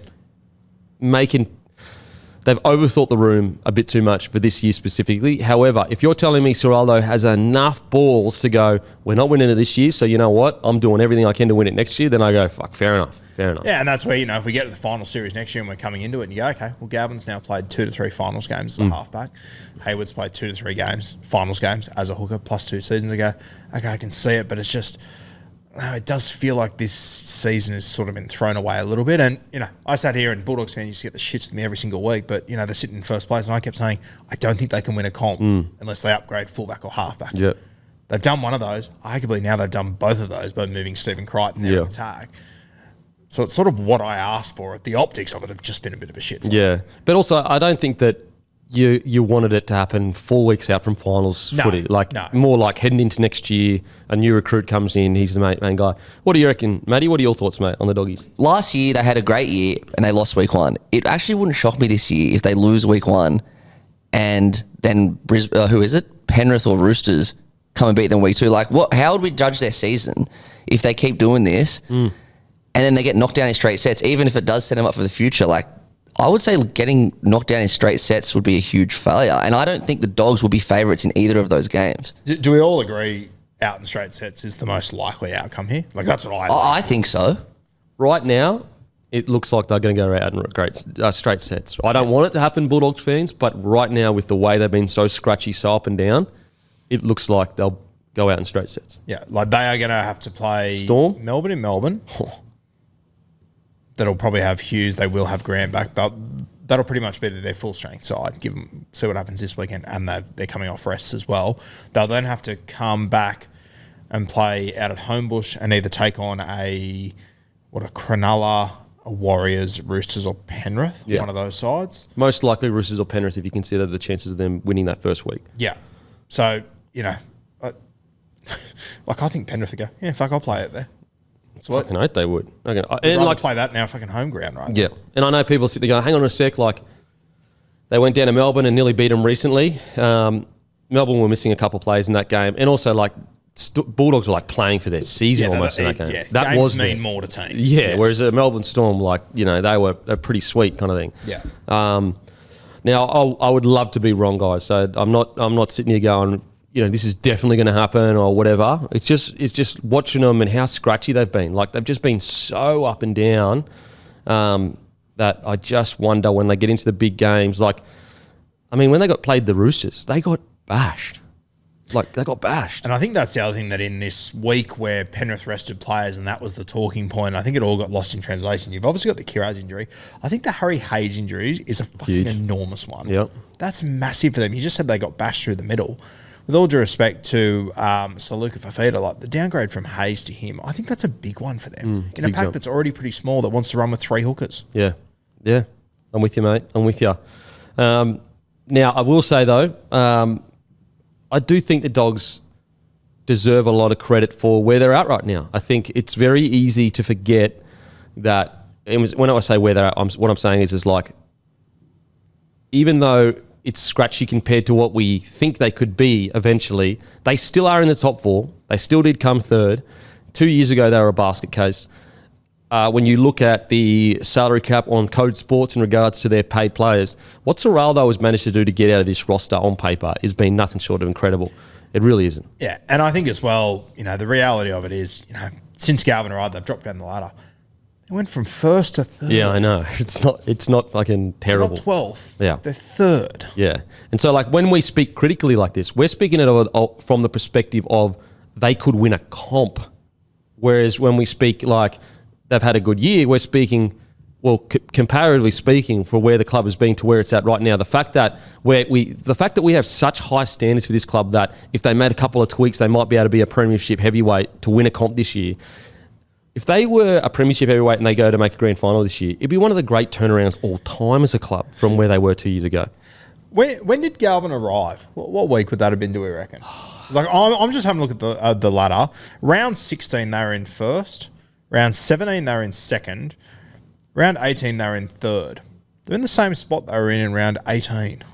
His first game was round 14. Yeah. Wow. Right now is the worst spot they've been on the ladder in 12 weeks or whatever it is. Yeah, that's pretty incredible. It's pretty incredible. And so, yeah, I think they deserve a lot of massive raps. Like, even if they do go out in straight sets, that is disappointing when they've set a standard that is higher than that. However, from a perspective of bird's eye view and where you see this roster going, I still think that, it's pretty bloody good. Like, It's actually the worst in 24 weeks. From round 2 onwards, they haven't fallen below third, I think. Yeah. Yeah, wow. It's incredible. Like, this is a team that a couple of years ago was an absolute basket case. Pure basket case. Blokes getting paid crazy overs. Like, Serraldo doesn't even have his full roster that he wants yet. He's still paying Sutton $600K or whatever it was. So, yeah. And as always, guys, things aren't black and white. You can say you don't understand some of these really, key decisions in regards to winning a comp is incorrect, but also say when you zoom out further, it's been a bloody good year for the Doggies. A bloody good year for the Doggies. If you've only got a Raiders side who has just come out of nowhere being who they were and the Melbourne Storm above you, that's an outstanding year. And I don't know, this might be an unpopular take, but, if Sexton was still the halfback and they went out in straight sets, I wouldn't be shocked. I think come finals time, I think there are other teams in this competition that even then I liked more than them. Yeah, I mean, I think that you can go back and check the tape. We've all been pretty vocal of they've got a great in-season side, but they have in key positions they need a higher tier to make more of a dent. And so I think the overarching kind of my point at least, and you probably agree with this, Rue, is like I agree with all the decisions that have been made when you're talking about the next 5 years. I really do. I think they've been really smart on what they've done. It's more just about the decisions of if you're trying to win a comp this year, are you making the right calls with the roster you have right now? All right, question for both of you. They can't fall lower than third. The points difference to Melbourne is 90 points. Do you play this week? Do you rest guys up to go, hey, we've got 1 month where we've got a top 4 finish to prepare, or do you think that they need the reps for combinations? Listen, if I've got a key player that's banged up, I rest maybe him individually, but I just think this spine needs as many minutes together as possible. Yeah. As many minutes together as possible. I'll tell you, I know it's only a little small thing. I'm probably nitpicking, but fuck, when Kiraz got hurt the other night and they put Critter back on the field with 8 minutes to go in a game that was done, I couldn't believe that. Yeah, that was very surprising. Like, even just the fact, like, sitting down, warming down. I know he got 19 utilities. Put one of them out there. Yeah, I know it's only a small thing, but I just thought, fuck, if he gets injured in those last few minutes, as you said, after he sat down, he's warmed down. Like, I found that bizarre. Yeah. Okay, I guess we'll see. I will say I'm still all in the Serraldo camp, and I think probably you are too, Ru. Yep. I think big fan. Matty? Oh, absolutely. Yeah. Absolutely. Big fan. This is more just talking about the tiny details that can win you a comp. That's the level that we're putting the Doggies at, where we hope. Now, in regards to individual performances, I mean, Jacob Preston. Jesus Christ. What a performance. Yeah, we keep talking about Smokies for this Ashes tour. I think he's going to be right up there. If Canterbury go deep into this final series, he's one that'll give it a real shake. He might be able to join the exclusive Kangaroos before Origin. Oh, yeah. Yeah. Lindsay Smith last year, I think, did it as well. Yep. He's a good player. He just, everything, he just, the fact that he didn't have a club a couple of years ago gets plucked out of his, not obscurity, but like just plucked out of the North Sydney Bears, and he's turned into this player with that, everything you could want of an edge back rower, he gives you. He gives you attacking flair, but all the tough stuff. He brings a great attitude. He fires the boys up. He never gives up. He's the mould NRL player. If you're a coach, like any coach would love to have a player like Preston in his side. Yeah, absolutely love to have it. He's just so good, and just when you watch him closely in defence, some of the work he does is just so high quality, and like it gets. We always focus on attack, and we're guilty of it too. So it's not just not the fans, but you can watch certain players closely in defence, and you can see certain players that are just getting through their work, and you can see other players that every tackle, they are thinking about what is the best way to win this contact, what is the best way to hold this person down as long as possible, what is the best body position to make it hard for them to get up. That's Preston. That's what he does. Every single defence, he's trying to make sure that it's the right play. He's got the right technique. He's just such a good player. What a great guy to have in your club too. Like the thing that I love about him is I look at him. He looks to me like the sort of dude that would be, a 20-year captain of like a country A grade. So he's got that look to him, and he can play. He plays in the back row. He scores tries. You can chuck him out at centre. He can do it. The way he carries himself. He's a really good leader to have in a side. Yeah. It's such a, he hasn't played that many games of football, but the way he's come on has just been amazing. Yeah, I'm with you. Now, I will say, in regards to their attack, which is probably the one area where if there is a weaker point compared to some of the other top tier sides, it's their attack. I'll tell you what, if Satili Tupouniua can be playing like that come finals footy, he might just be that extra bit of explosiveness in the forwards they need to be able to go with the best sides, because he was frigging unbelievable on the weekend. Yeah, well, if they are going to give it a shake come September time, which is now, he's going to have to fill in that role that Hayes has left there. And it's no ifs, buts, he has to. Yeah, I'm with you. Who stood out for you, mate? I was about to say, Satili, I thought he was good. I thought that Kiraz, until he got injured, he was having a good night as well. That's a big loss for them. Oh, mate. Especially like coming into finals time, metres out of your own end. That's enormous. I almost wondered, what do you do there? Do you just bring in a Tuala or someone? Do you maybe pull a trigger on just playing Stephen Crichton at fullback, and do you move Connor Tracy around? What do you...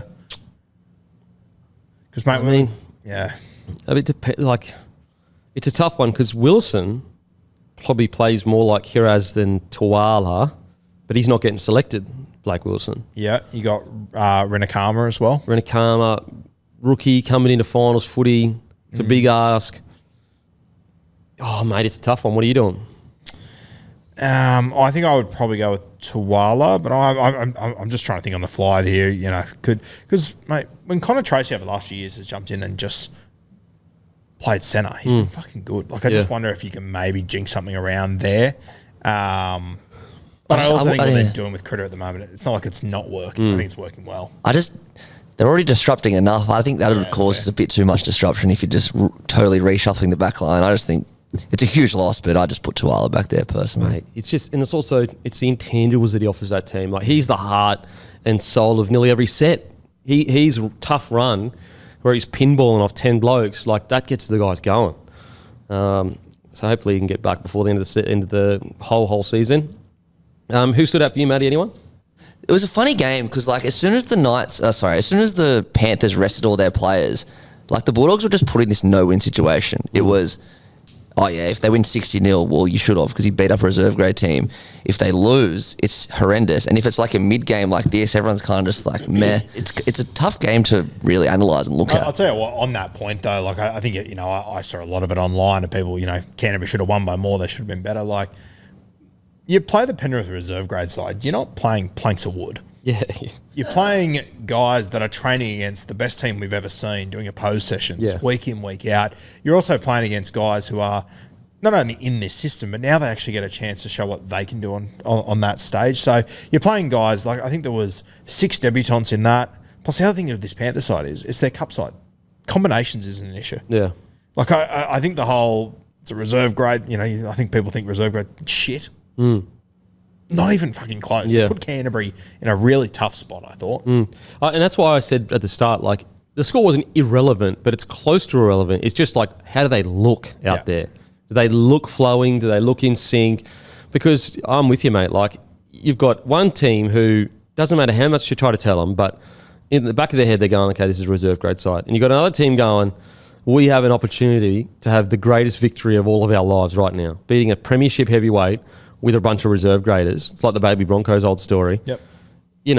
So that's why the score for me, and also you're dealing with a reserve grade side that has essentially the best defensive system we've ever seen, or at least one. So at the very least, making your tackles isn't talent. It's systems, it's buying in, it's fitness.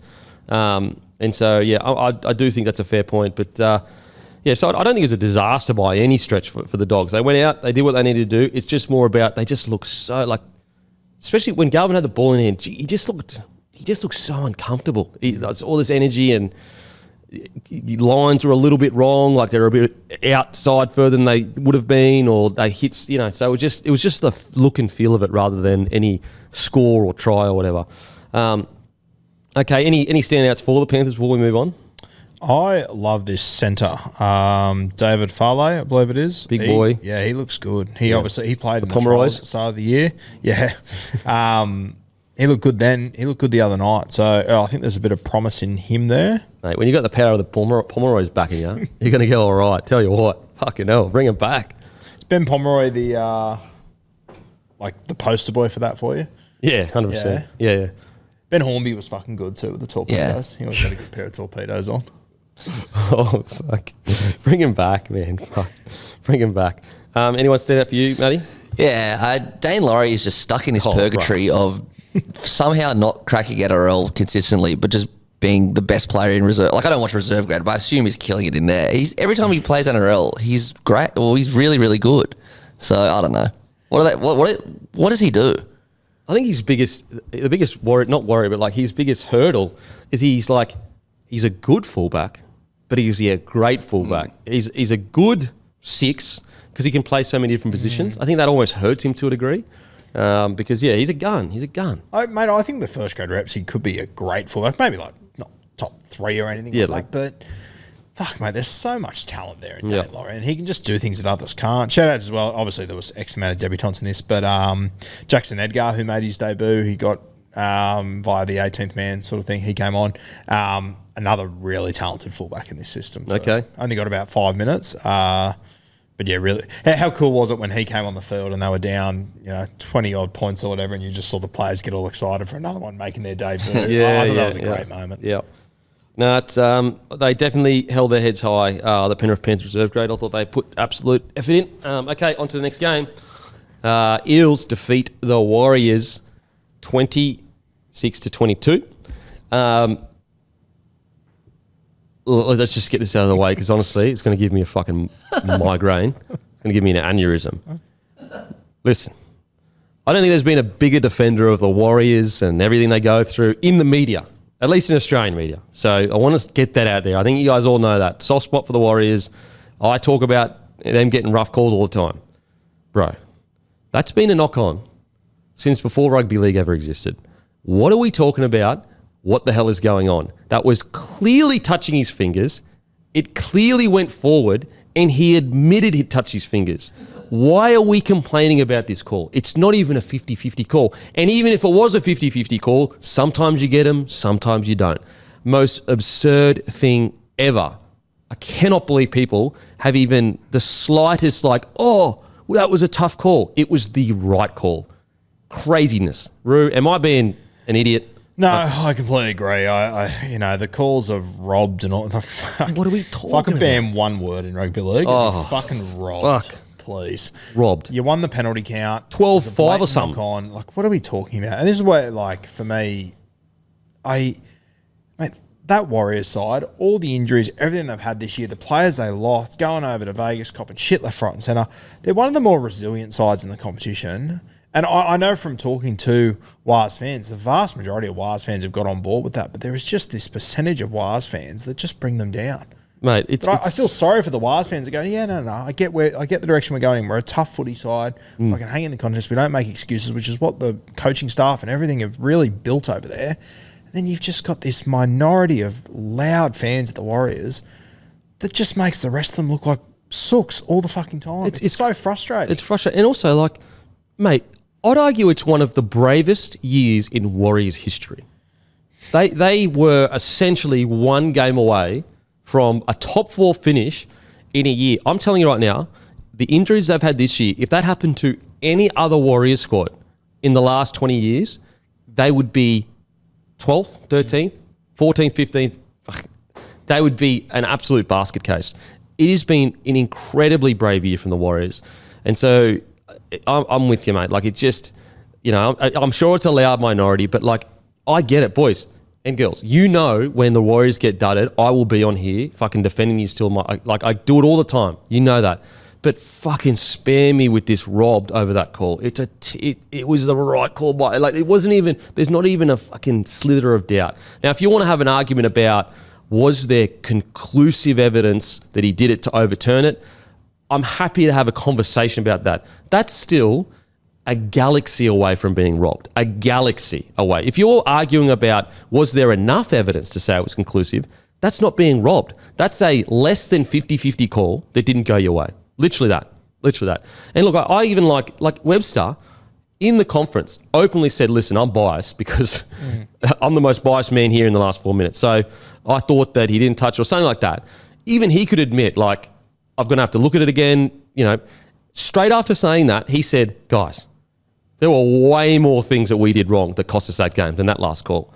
And so, yeah, and look, I understand, you know, part of the media does it because, I mean, listen, let me take you down a bit of a media literacy lesson here, Guru. The media intentionally takes certain positions to rile you up.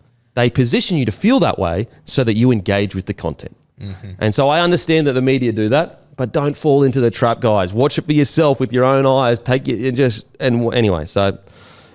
sorry, Matty, thoughts just quickly. I know we're going to get hammered by Warriors fans here. Like, you're going to get hammered by that loud minority right now. Like, that's fine because I know there's a large majority that listen to this podcast know that I fucking love the Warriors and I defend them all the time. Matty? He said he touched it.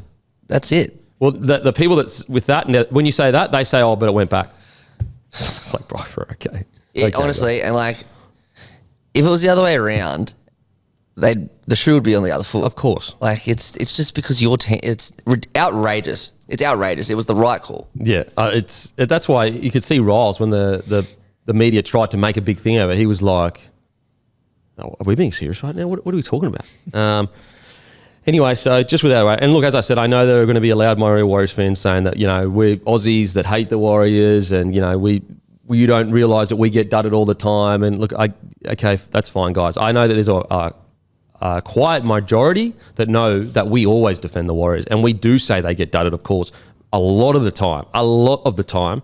But this wasn't one of them, guys. This wasn't one of them. Yeah, I also think it's, you know, I see this argument online a lot from, you know, this minority of Warriors fans. The NRL doesn't want to see the Warriors win. I'm like, I'm so sick of hearing the fucking word expansion. You know what would be the best thing for rugby league? The Warriors win a comp. Yeah. We've got a Rugby World Cup coming up. You know, I think that, you know, New Zealand rugby is probably in the worst spot it's been for my lifetime anyway. The Warriors are in the best spot they've been. Like, it just makes no sense whatsoever. It's completely illogical. Yeah. If you want to say because they're over in New Zealand and subconsciously referees give them less calls, I'm with you. I believe that. I do believe because they're a New Zealand side, there is a subconscious bias because they're a smaller country and blah, blah, blah. You look at the media coverage, they barely get any media coverage in Australia. If you want to say that, that's true. They've done studies on it. It's true. You are right. But don't tell me that the NRL are sitting there literally going, nah, don't want the Warriors to win, stuff that. Like, that wouldn't be good for us. That's just not what happens, guys. It's not what happens. Okay, but into the game. Look, definitely disappointing for the Warriors. Definitely disappointing. I will say, I've always felt the Eels are a top 8 side with Mitchell Moses in it. So when you put that into account and you just don't look at where they are on the ladder right now, losing to a Mitchell Moses-led side with all the injuries you've got, it's actually not that shocking to me. Although it's disappointing and you wish the Warriors could have won, stayed in the top 4, I'm not like sitting here going, wow, that's the worst performance ever. So definitely disappointing. Well, I just think the Eels are just so much better than what they were at the start of this year with Moses back in it. Yep, I tend to agree. I also do think in this game, if I'm honest, I thought that, Parramatta were on top. I thought they were the better side. I just think towards the back end of that game, just Lecker being an absolute fucking animal got them back into that game. Like some of the stuff he's capable of doing. Mate. Granted, he's one of the Warriors players. He's able to do that. Sweet, but like he is just a get out of jail card at the moment. I sort of felt like towards the back end of the game, it was sort of just hoping that someone had come up with something like that. And that's the reality of sides that, you lose your starting halfback who was in line for a Dally M medal at that point, et cetera, et cetera. They've got reasons for that. But I thought, and I agree with you, I had Parramatta. I think I had them to finish 8th this year if Mitch Moses was sweet.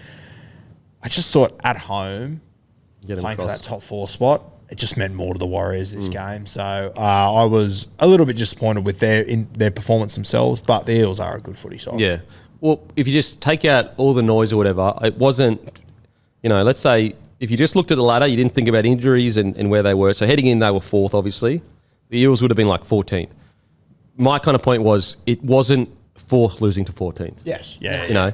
It was, if you put all the injuries in, it was a team that's about the 8th or so best team right now in the Warriors, losing to about the 8th or so best team in a close game. Yeah. It's very different to the Knights or the Titans in similar positions on the ladder going over there and doing this. Yeah, for sure. I think so. I think so. So, but yeah, mate, in regards to Lecker, like that's what's so exciting about this Warriors situation is that, okay, they're still in finals, they'll play finals footy, but going forward, I can't remember a time where they had so many young guns that already when they play NRL, they are one of the better players on the field. Like, Lecker's just one of them. The Waimunga, they got the young guys, Laban coming through. There's so many young guys coming through. And that's what's exciting about this year for the Warriors. Like, yep, it's disappointing. I get it. Everything started so well. You had Metcalf leading the Dally M's. But the promising thing is with all the experience that's been given to a lot of young players in this Warriors side, next year when they're at full strength, mate, I wouldn't want to be playing them. And I think as well, you take a lot of positives out of Webby's credit, and I've said the opposite for a while. He actually addressed it in the media last week. He's like, people want Lecker to start, but he's a young guy. He's finding his way in first grade. His time will come to play big minutes, but it isn't right now. Like, I love that the coach, when they're in the top 4, and they've got all these injuries, all this stuff going on, he isn't panicking on, fuck, just do whatever we can to try and win this week. He's still got his eyes on long term. Yeah, because in reality, like, a lot of people didn't even have the bloody Warriors in the top 8 this year. Yep. So I'm sure internally they would be like, yeah, we're a top 8 side. But I'm sure internally they know that a premiership win potentially is still 2-3 years away. Yeah. And so why risk one of the biggest, like if they are to ever win a comp in the next 4 or 5 years, it's going to be Lecker Halasima being one of the best players in the competition. It's also easy to forget who they lost last year. They lost Tohu Harris, they lost Adford Blake, and they lost Sean Johnson. Yeah. It's actually insane. Walker left during the year. Yeah. And as you said before, it started so well. It didn't. We're on the plane back from Vegas and everyone's saying fucking Metcalf needs to be shot and this needs to happen. Fucking, it's like, just give him a few weeks to turn over a new leaf as an entire club, and they did. Yeah, and that's why I say I still believe that this is one of the bravest years I've seen a Warriors side have. Yep. The fact that they were this close to top 4 with all these injuries and also losing Tohu Harris, essentially a Warriors great, Sean Johnson, essentially a Warriors great, Adam Blake, as good as any Warrior that's ever been, essentially, all in the same year, plus everything else that's happened. Like, I think it's been an incredible year for the Warriors. They've showed so much grit, so much toughness.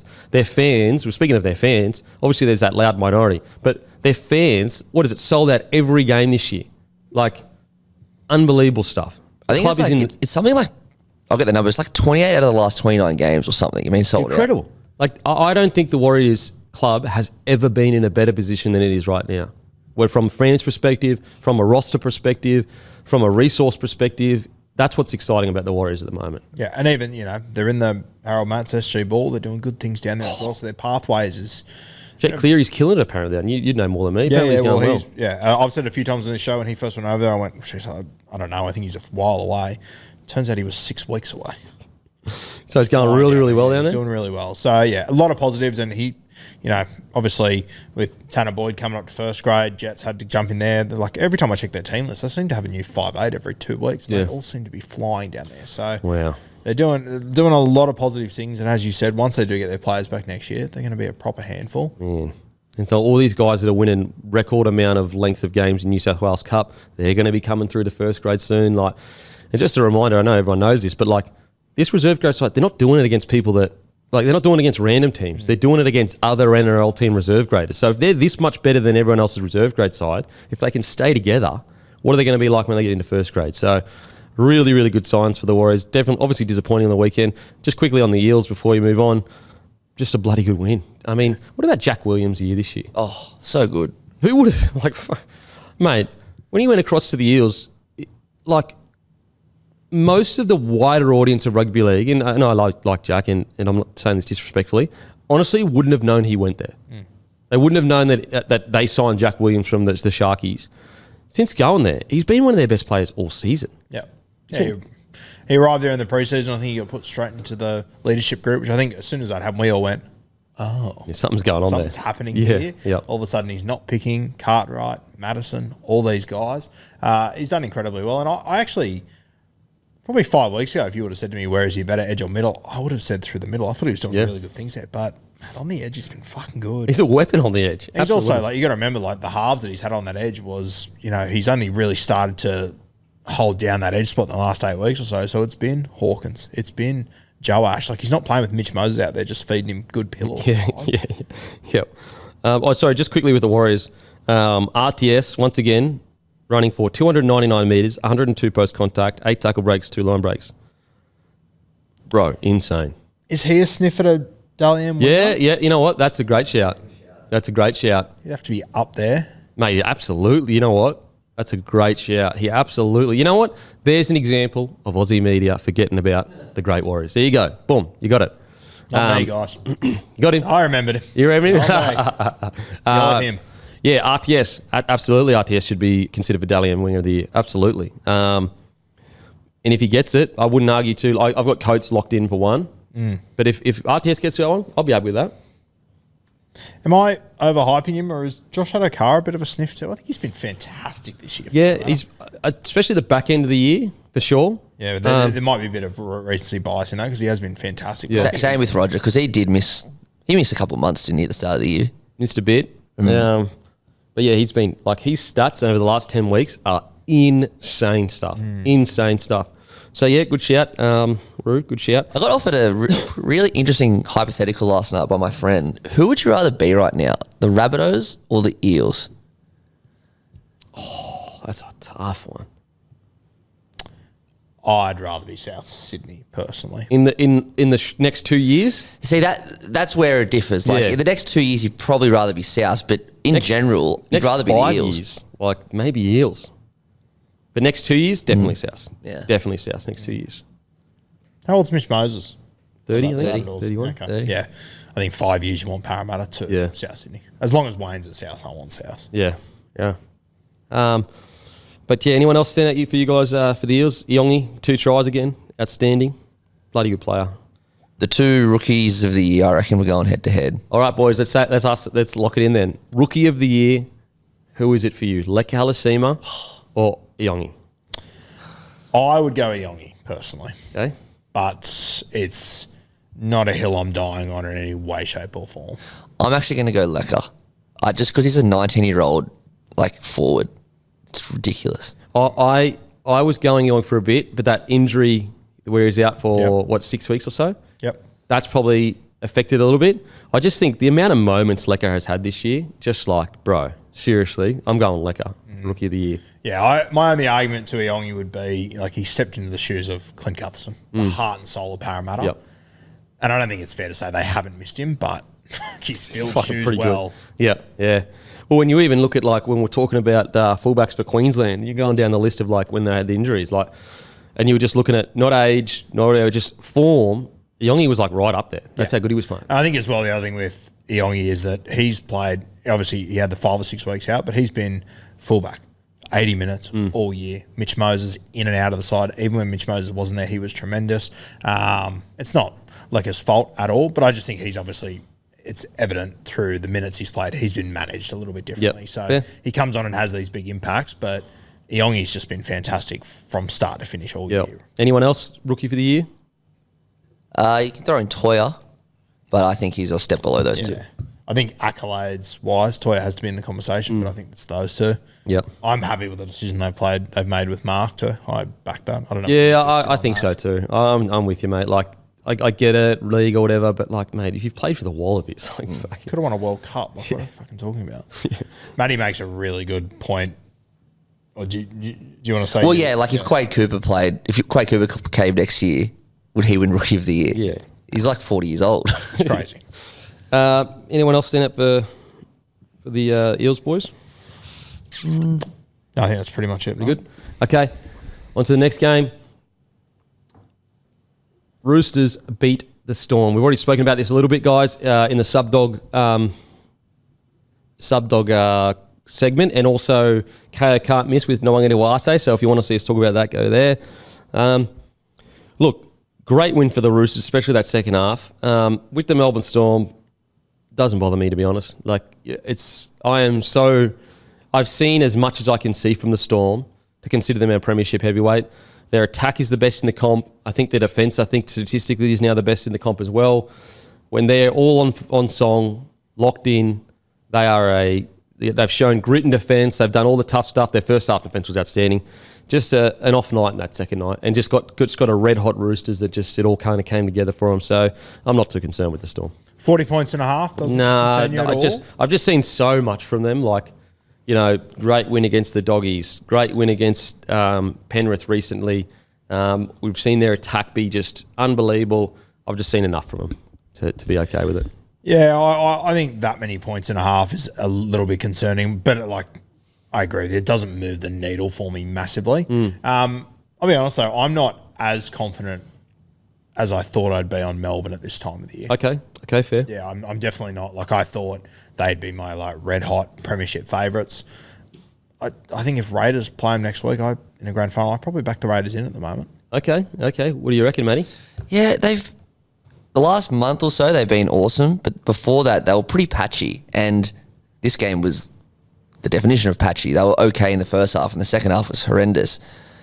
And because they've kind of done that all year, except for the past 6 or so weeks, it makes me think, that could just happen in the finals, which I still think they're my favourites, but I'm with you, Roo, 100%. Like, I'm not as red hot on them as I thought they would be. I think they should be the favourites, and I think they are the favourites, but this comp is wide open.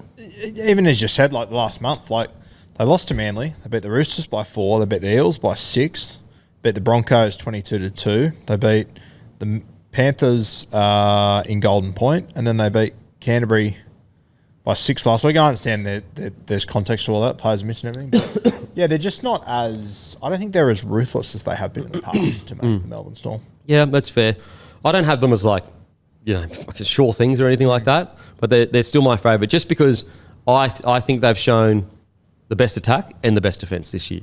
And so when I look at those two things and go, obviously they need to make it come together. Yep. But they still show the best. And also, there hasn't really, even the Raiders on the weekend struggled to put the Tigers away. And so I don't actually think there's been a side this year that has been as consistently ruthless like the Penrith Panthers have been for 4 years now. That's fair. I think it's almost like every side has been a bit patchy or whatever. I just think the Storm, for me, as I said, I think there've been games where they've had the best defence in the comp, and I think there's been plenty of games where they're the best attack.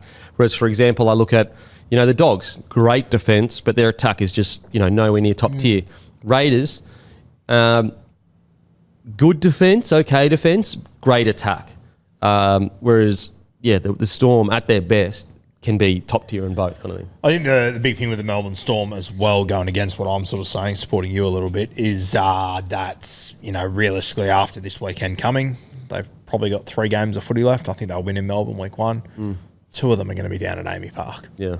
And you might find, I reckon you will find that conceding 40 points and a half, Craig Bellamy's going to be fucking furious about that. Might be what they I don't wanted. care who's out there. He's going to be furious. Did you see the press conference? Oh, bro. I've never seen anything like it. Like with Craig Bellamy, he I was... haven't seen it. What would he... He didn't say anything. You could just tell he was furious. Fuming. That's what I love about Craig Bellamy is and every coach is different or whatever, but he has never been a coach that will be like, oh yeah, we've been in finals for 25 years in a row and, we've won 6 comps or whatever it is. it doesn't matter what week it is. If he's angry, he will. And like a lot of coaches need like 4 weeks of bad performances to say, if these blokes don't pull their heads in, I'm going to start sacking blokes. Bellamy will say it after one game. Yep. He will literally, after a month of great rugby league, they have that happen against the Roosters. He walks in and says, like, I'm going to start sacking blokes off that. And that's what just the standard that he sets. He just sets such a high standard. I'm just scanning back through my memory of this game as well. Like, I think the other thing that I took away from this was it's not like the Roosters were scoring tries off kicks too. That second half, like, Yeah. they were just running through them. Yeah, yeah. Which I found a little bit alarming. Yeah, no, I'm with you. It definitely just looked like, got to a point, because I actually thought the Storm's defence in the first half was friggin' phenomenal. I just think it got to the point where they didn't I would never say a Storm team waved the white flag, but I think they kind of just went, fuck, tonight's not our night kind of thing. Yeah, which I can't remember many times I've seen that from. That's what I'm saying. Like, I just don't think they're as ruthless as they have been previously. What did you take out of Nas in this game? Still discipline issues. Yeah. Still discipline issues. I don't know if he's ever going to... Yeah, it's been quite a while since we've seen Nas at his best, let's put it that way. It hasn't just been like, oh, just this season or whatever. It's been... When was the last time you reckon Nas was at his best? 3 years ago? I was going to say, I thought coming into the final series last year, he was actually pretty good. But I mean, like season-wise. Like Season-wise, yeah. Good season. What year was it? He got sin-minned in like a semi-final or something. Was that against the Roosters? Was that 21? I reckon it was that sort of season. So that's what. So it's been quite a while since Nas has like been the Nas that we like. He's had little patches. It's been quite a while. So look, I hope he kills it, because if he kills it, they go to a whole new level. It's just a matter of him getting it. What do you reckon with Nas? Yeah, I think they need him to be at his best to win this comp personally. Okay. But I agree with you. You're just not seeing it. Yeah. And mate, the optics have just been fucking weird all year. Yeah, it's been so strange. Not just this year. Like for the last few years. Yeah, it's last been couple weird. years. 2 years or so. Yeah. But even this year, the amount of times he was named on an extended, you never see him. Doesn't seem to be playing reserve grade. And then a few weeks ago he did, and he comes straight into the side. Now they're resting players. I don't know. Are they going to send players to Brisbane this week, you reckon? Well, Bellamy said they are.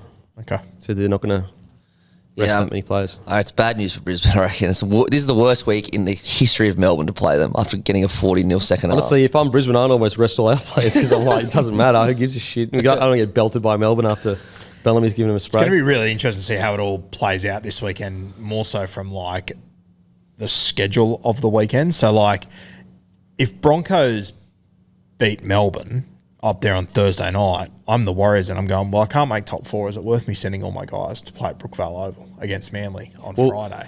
No matter what, I don't think the Broncos, they're locked in at 4. Are they locked in? Yeah, so their points differential is so much better than the Warriors. Even if they lose... Yeah, but the Sharks, if the Sharks win, they'll overtake the Sharks them. win, though. You're on 34 points. If the Broncos lose and the Warriors win, you're out of the 4. Really? Yep. Yeah, Sharks. You're on the same points as Sharks and Wars. That's what I'm saying. Like, okay, yeah, sorry, apologies. It opens it up this weekend, depending on other results. Yeah, apologies, you're right. Of who's going to, I was just thinking if they all win, Broncos can't get put out of that spot. Yeah, if they all win. Yeah, apologies. Which, But like, it's especially for the Warriors, obviously they'll have to fly over the day before, so they'll all be there anyway. But also the Warriors are going to have to make their 24-hour cut before this game is played, so they'll have no idea what they can do. Yeah. I mean, I think if I'm the Warriors, I just play as if they didn't win. It's played as it Yeah, is. because it's so, like that top 4 is so crucial. Because that's the other thing as well. You assume Canterbury could rest players this week. They play the Sharks. The Sharks should win that, who are going to be on top of the Warriors as well if they both win. So it's sort of... What about the Broncos' record? Their form is 4-1. Broncos are going to be the weirdest team in the comp because they don't feel like a 4-1 side. No. Last month of footy. Like they've got the same form. Them and the Roosters. They're both 4-1. And so is the Storm. Yep. Fucking mental. I mean, what a last week of rugby league is just that fourth position and the 8th position getting played for. And the spoon. Yeah, and the spoon. Because if Titans win, the last game of the round is the Knights for the spoon.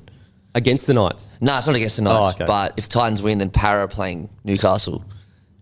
Far out. What about the Dragons just like falling all the way to 15? I noticed that today. I was shocked when I saw them in 15. I'm still happy with their year, but that's so strange. It's been a tough last month for them. Okay.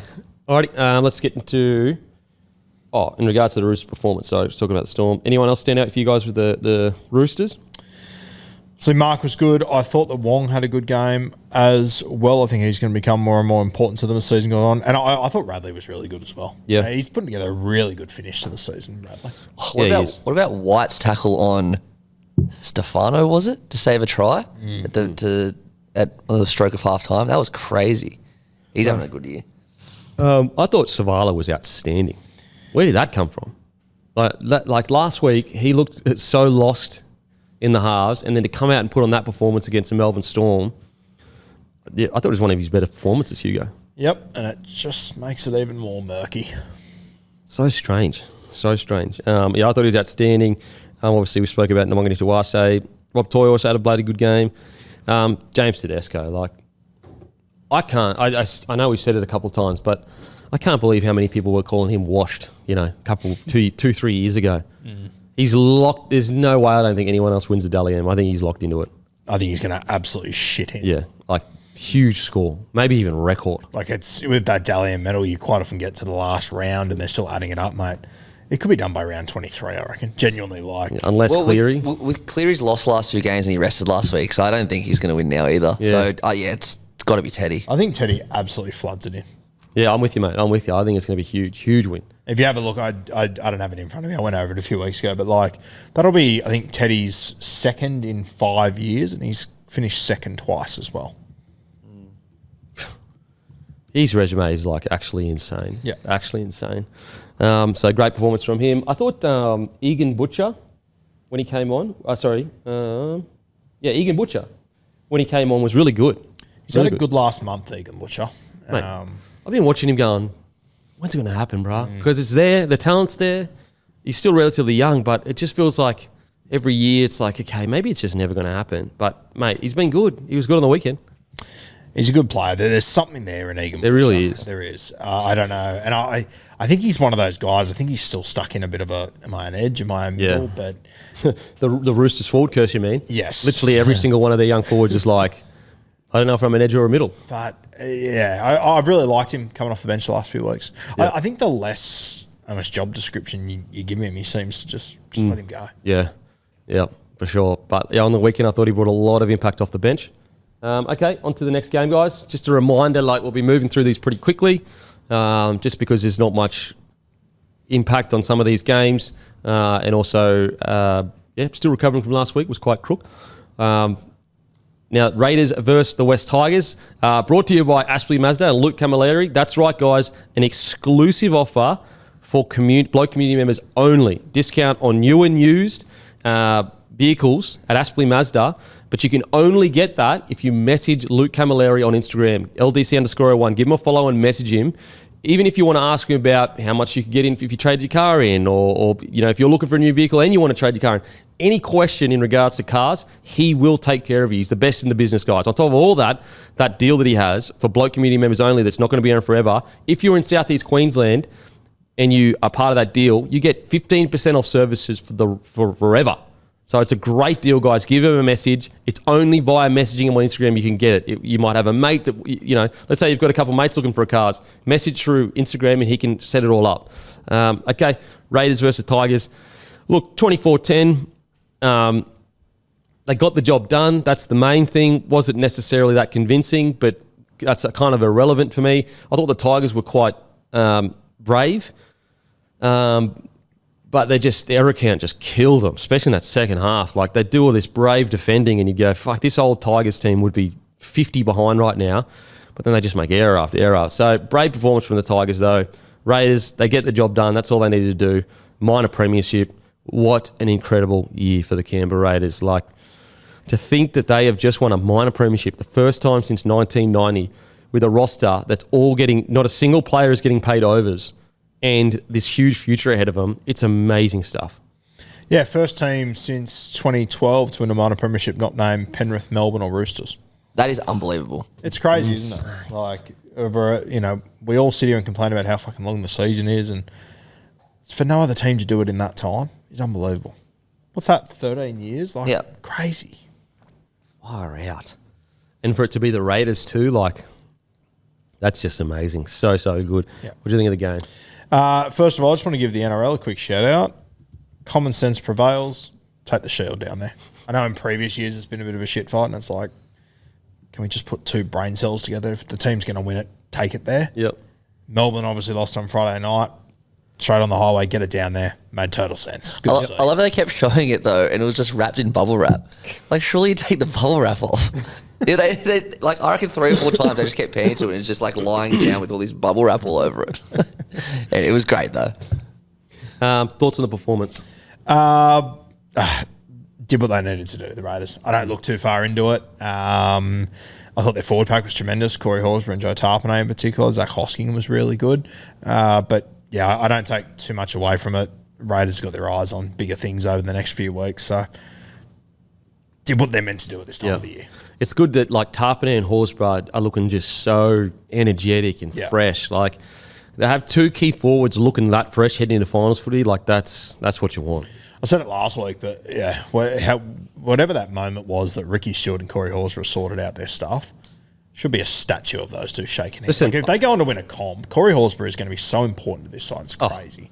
I tell you what, any year where Horsburgh and Ricky Stewart don't nearly punch on, I'm not backing the Raiders to make the 8. But if they head into a year and they hate each other, mate, you're going to get a top 4 finish. It's like he wasn't even picking him last year. Yeah. Remember, he did pick him at one point last year. Then he started kicking for himself and shit in games, and just bizarre how it's played out between those two. Only Ricky Stewart and the Raiders and the Horsburgh would have this kind of strange relationship, but And make it just work. wouldn't matter. Yeah. I wouldn't even think about it anymore. Just make it work. He played 5 NRL games last year and 7 cup games. That's crazy. That's crazy.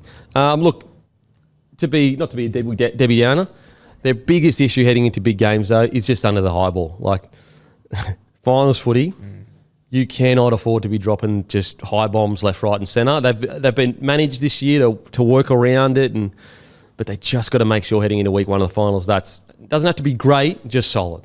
Especially against these sides they're going to be coming up against. Some of the boots of Burton, Jerome Hughes, these sort of guys, Cleary, they won't get it wrong. No. And also, like, in finals footy, and they know this better than me, but, like, one drop ball, it could be the difference between winning and losing. Yep. One drop ball. So that's the only real Achilles heel I see at the Raiders at the moment. It's not toughness. It's not squad.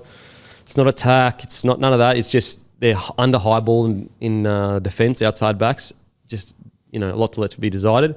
We'll say there was a lot of people that disagreed with me because I said Tamale they should play in one game in the New South Wales Cup before bringing him back in. I actually reckon this game was evidence that he looked uncomfortable. He didn't look confident. And look, if Tamale, and look, you obviously keep him in there. He's an outstanding player. But if Tamale was a veteran that's played 50 to 100 NRL games, of course you can bring him back in because he's played a bunch of NRL games. He's been injured. He's won it in the best 17. But when you're a rookie, getting the feel and flow of a game, like, it's hard to just pick up straight away when you've been injured for as long. So I thought you could see with Tamale, he just looked a bit underdone. And that's why I felt like he should have just had one game or so in New South Wales Cup. Anyway, that's just more of a response to last week. I understand why people wanted to bring him straight back in, and it ended up working. They won. It's fine, but just a thought on that. Well, I wonder if that's because, obviously that was a forced change when Savage got injured. So I'm interested, like Matty Nicholson, he played reserve grade over the weekend. He came back through there. So maybe it was... I don't have issue with the decision. Like, I'm okay with because Savage was injured. Yeah. It's more like showing people that were, Denon, why don't you want to play? Like, that's why. I agree. Yeah. I think there's every chance Stick probably would have done that if he could have done it, but obviously the injury sort of pushed him. Matty Nicholson's going to be an interesting one when he comes into this side because if he comes off the bench and then he jumps on the right edge during the game, and I love when Zach Hosking moves to the middle. Just offers them something a little bit different to the other guys they've got there. It'll be interesting. Like if they do win a comp this year, the Canberra Raiders, like I'm very keen to see where that forward pack lands. When you look through the history of packs, that's a good point, because it's the best pack in the competition, and pretty handedly, to be honest, when you think about it. And so, if they are to win a comp and go on to maybe win a couple of comps in the next 3 or 4 years, you're right. Like, it will be interesting to go, because like it happens all the time. Like when the Panthers won their first premiership, it was a bunch of not no names, but like barely any of them played rep footy. now they're some of the best players of their generation. Yep. So, yeah, it's a good point. Really, really good point. Anyone else stand out for you with the Raiders? Yeah, I reckon Simi Sasungi's been so underrated this year. Bro. He's that good. Remember, was it last year or a couple of years ago, they gave him like a 2-year deal or whatever. And I remember thinking like, this guy doesn't even play first grade. And like, yeah, he's an edge back row, but like, I was just surprised at it. Like this hadn't really made an impact or whatever. Mate, clearly they were seeing a lot that I hadn't seen yet because ever since, I guess, backing him in and just giving him some more NRL game, mate, he's been phenomenal. Mate, he had some games last year, with all due respect to him, that were absolute fucking shockers too. Like, I think he had one game last year he had like 13 or 14 missed tackles in it. You sort of went like, Christ, I don't know, how long they can persevere with this, but mate, he's just gone to another level this year, and it's another just full credit to Ricky Stewart and the system down there. Incredible. Yeah, amazing stuff. And he's just one of those uniques, when he plays centre anyway, he's just a fucking handful. He's so big and powerful but strong, fast at the same time. Like, he's just that little bit bigger than your normal centre. Yep. So if you're a centre or an outside back, you kind of get this kind of feel for playing other outside backs, like certain speed, certain size. Now, don't get me wrong, sometimes you get up against a Manu or whatever and you go, fuck, what do I do here? With Sasungi, though, like, he just throws everything off a little bit. Like, you expect him to not be as quick because he's a bit bigger, but then you watch him and his first 10 metres is lightning. He moves, yeah. And it's almost getting to the point where you go, is he an out-and-out centre? That's how good he's been playing when he does play centre.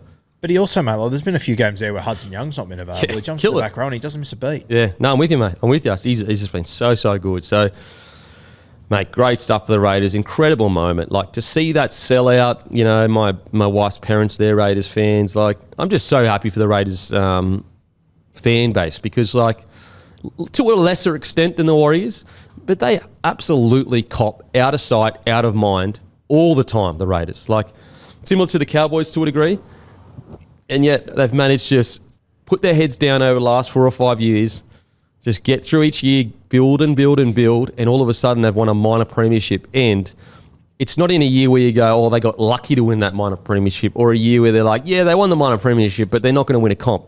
No, they absolutely can win a comp this year. Absolutely can win a comp. So I think the Raiders fans, I'm stoked for them. I'm really, really happy for them. They deserve it. They love rugby league just as much as anyone else in footy. They don't get as much appreciation as they deserve, but they got what they wanted, which is a minor premiership. He has scored 7 tries in 11 weeks, Simi Sasungi. Fucking hell. That'd be more in his whole career nearly. He's only started 4 of those games. Far out. Crazy. Yeah, I always put him in my multis, that's for sure. He's been helping me. So thanks, bro. Thank you. Now, quickly on to the Tigers before we move on. As I said, I thought they were brave. I will say one thing, and this is more of a comment about like, if they are to go on to be a top 4 side that are going into these big games and it's important. I actually thought like they played really stupid footy, not in the way they played with knock-ons or whatever, but when you go down to Canberra with a sellout and they're about to win a minor premiership, you don't want to get engaged in niggle. You don't want the game to be fiery. You want the opposite. You want it to be sterile. You want to suck the life out of the stadium and almost be like, what's happening right now? And I felt like the Tigers, they actually played into the Raiders' hands by making it emotional because it woke the Raiders up. Like it woke them up to go, fuck. Whereas if you like suck the life out of this, the Melbourne Storm used to do it all the time. They would just suck the energy out of games where you would just go, where's the fire? And I just thought the Tigers, a little bit of inexperience going, why are we playing into their hands by making this a fiery game and bringing the crowd into it where there's nearly punch-ons every tackle? And like, that's the last thing you want down at Canberra. What you want is almost a pin drop. But that's just a little, it's me being nitpicky, but that's just what I've noticed. It's kind of similar to what Ivan Cleary and the Panthers did on the Thursday night. Put them all on the touch. There you go. Perfect example. Just fuse the whole game. Yep, just suck the air. Like the Bulldogs fans rocked up in huge numbers on Thursday, and you could already tell after the first 10 minutes there was a bit of like, oh, fuck, this isn't like... Yeah, starting to get up and about. Yeah. And I just thought with the Tigers, they had a real opportunity there for a period when the game was in the balance to just suck the life out of the game. Make Raiders fans sit there and just go, fuck, this wasn't the party I thought it was going to be. But when it starts getting fiery, you don't even care about the party anymore. You're sitting there going, there's going to be a punch on. This is great. So just a little bit nitpicky. The Tigers have been great this year, though. Yeah. As far as individual performances, Terrell May for the 1,000th week in a row. He just keeps doing it, doesn't he? Mate, seriously, he must... I tell you what, he sleeps well at night because that bloke work is fucking unbelievable each week. Unbelievable. I honestly would have thought he would have broken down by around 14, 15. Yeah, well, I think it was 5 weeks ago, and it was in hindsight, it was heaps over the top. I pointed out that he had a break in the first half, which is ridiculous, but that's the standard he'd set. How can a guy keep doing this week in, week out? Have you seen his tackle stats? 59 tackles, 1 miss. Fucked up. Against the minor premiers. Down in Canberra. Mental stuff. What about Skelton folding Strange, but then coming off second best?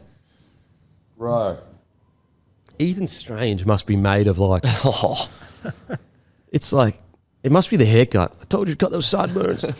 The fact that he got hit as hard as he did and got up and started running around, that usually puts blokes out.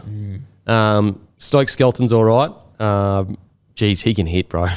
He really is getting into territory like good old Francis Melly, just putting nightmares in outside backs. But it's just strange to get back up and start running again. That dude is truly, he's country strong. Only a country bloke gets up from a hit like that. City blokes don't get up from hits like that. Is he a Central Coast kid? Strange? Yeah. Oh, look, I think so, he yeah. might be a Central Coast kid. Well, he's got a country head, I'll say that. It's very square and robust. Yeah, but if they're playing city country, if Central Coast counts as country. Mate, so tough. Fuck, he's tough. Did you hear Matt Johns on his show the other night? They were talking about, obviously, the Knights coach and whatnot. And Gosford. Take over. Gosford? Yep. Yeah. He actually threw up Ethan Strange's old man, who's coaching the Roosters NRLW. So I said, you watch the way they play, you can tell they're a well-coached side. Wouldn't that be an interesting jump to see? As in... Like a head coach go from NRLW to NRL. Yeah, okay. Get a promotion that way. Matt Johns sort of said, if you watch that Roosters NRLW side, they've got star players, but they're well-structured, they're well-coached. Yeah, I just wonder if there could be an avenue for that one day. Yeah. I mean, I imagine there will be. At the very least, into an assistant role, into a head coach role after. Speaking of Strange, I will say, and even though he ended up playing a good game, although I love this new-ish found confidence, and it's just NRL confidence, he would have had this in reserve grade and coming through the grades or whatever, just at the start of the game, you could tell he wasn't letting the game come to, he was trying to create the moment immediately. And I just reckon with Strange, and every rookie goes through this, he's way better than me, but even when I was a rookie, you have this great run of form, and so you kind of get in this mindset of every touch from the get-go, I've got to be the man. And I reckon with Strange, and Ricky Stewart, he'll identify this, just got to make sure get the foundation of the game first set up, then you can start doing that. And that was one little area I watched on the weekend where I was he was looking for that big play first run, which is totally understandable. I'd get it. Just about lay the foundation of the game first, and then those opportunities will present themselves. You won't need to force them. Just again, being very nitpicky because I think Strange has been so good and he was good on the weekend, but just something else I noticed with Strange. And we obviously mentioned earlier in the show, but as we said, Skelton, he got knocked out, so he obviously won't play this weekend. So Makasini, debut.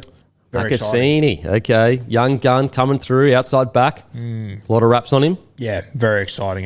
Playing at Newington, I think their season finished a week or two ago. So, yeah, Tigers fans will be well and truly aware of him. Hammy will be up and about. Okay. Just before we move on from the Tigers, I just got to say it again. The disruptor is the dumbest rule in the history of mankind. Bro, seriously, all of a sudden we decide to worry about disruptors. Then the next game, Hannay probably disrupts about 17 times and it's not a penalty, which is fine. That's okay.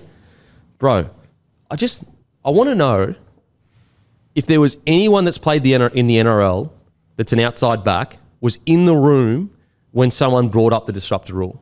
Because it doesn't even make logical sense. So what you're trying to say to me is the game is about deception. We have plays every single set about deceiving where the defence's eyes are, deceiving where their feet face, deceiving everything about what the defense does when you have ball in hand. But the one area where we say don't deceive the guy that's about to catch the ball is in catching it. In the one area where there's no danger, they're just jumping up. On top of all of that, in what planet in sport can you have a rule that is saying we know what the person was thinking? Because that's what the disruptor rule is saying. It's saying for example, when he jumped up, so when Buller jumps up, he puts his hand out like that. He brings his hand back as he gets close.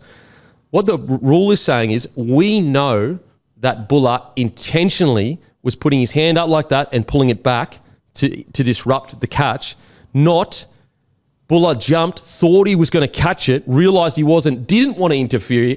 Like the reason he pulled his arm back was because he didn't want to get done for a disruptor. That's how dumb this rule is. Get rid of it. It is so dumb. Like, just because you see where a player's eyes are, you definitely know what he's doing. Even if a player is intentionally jumping before the ball gets there, but he doesn't touch anyone, who gives a shit? Who gives a shit? So the next time someone runs a line and goes through the line, is that a disruptor for the defence because he lost view of what's going on? Like, fuck, it's the dumbest rule ever. Fucking does my head in. You see on the Matty John show, they asked, I think it was Taruva, you know, what's your understanding of it? He didn't know what to say. What's the, like, yeah, so you can jump to tap the ball back, but you've got to jump at a specific time. But if you don't make it in time, then that's a disrupt. Like, it's the dumbest shit ever. Like, I don't understand. Who in that room as an outside, like, surely you sat down with outside backs that have played NRL and asked them about, like, hey, bro, what do you reckon about this? With, you know, interruptions, disruptor, we're thinking about putting this in. Surely the NRL player's like, well, how would you ever know what they're thinking? Like, what?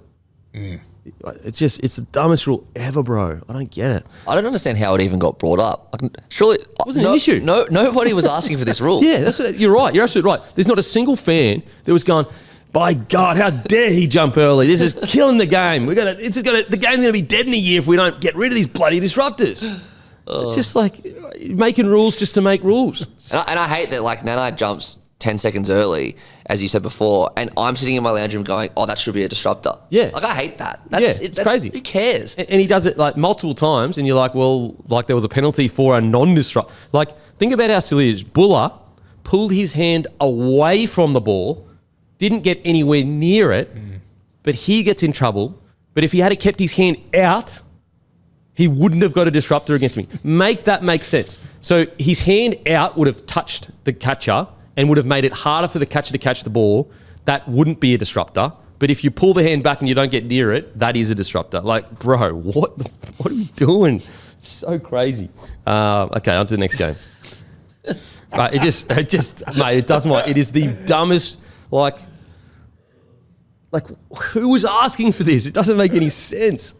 Okay. Cowboys, Broncos. Sorry?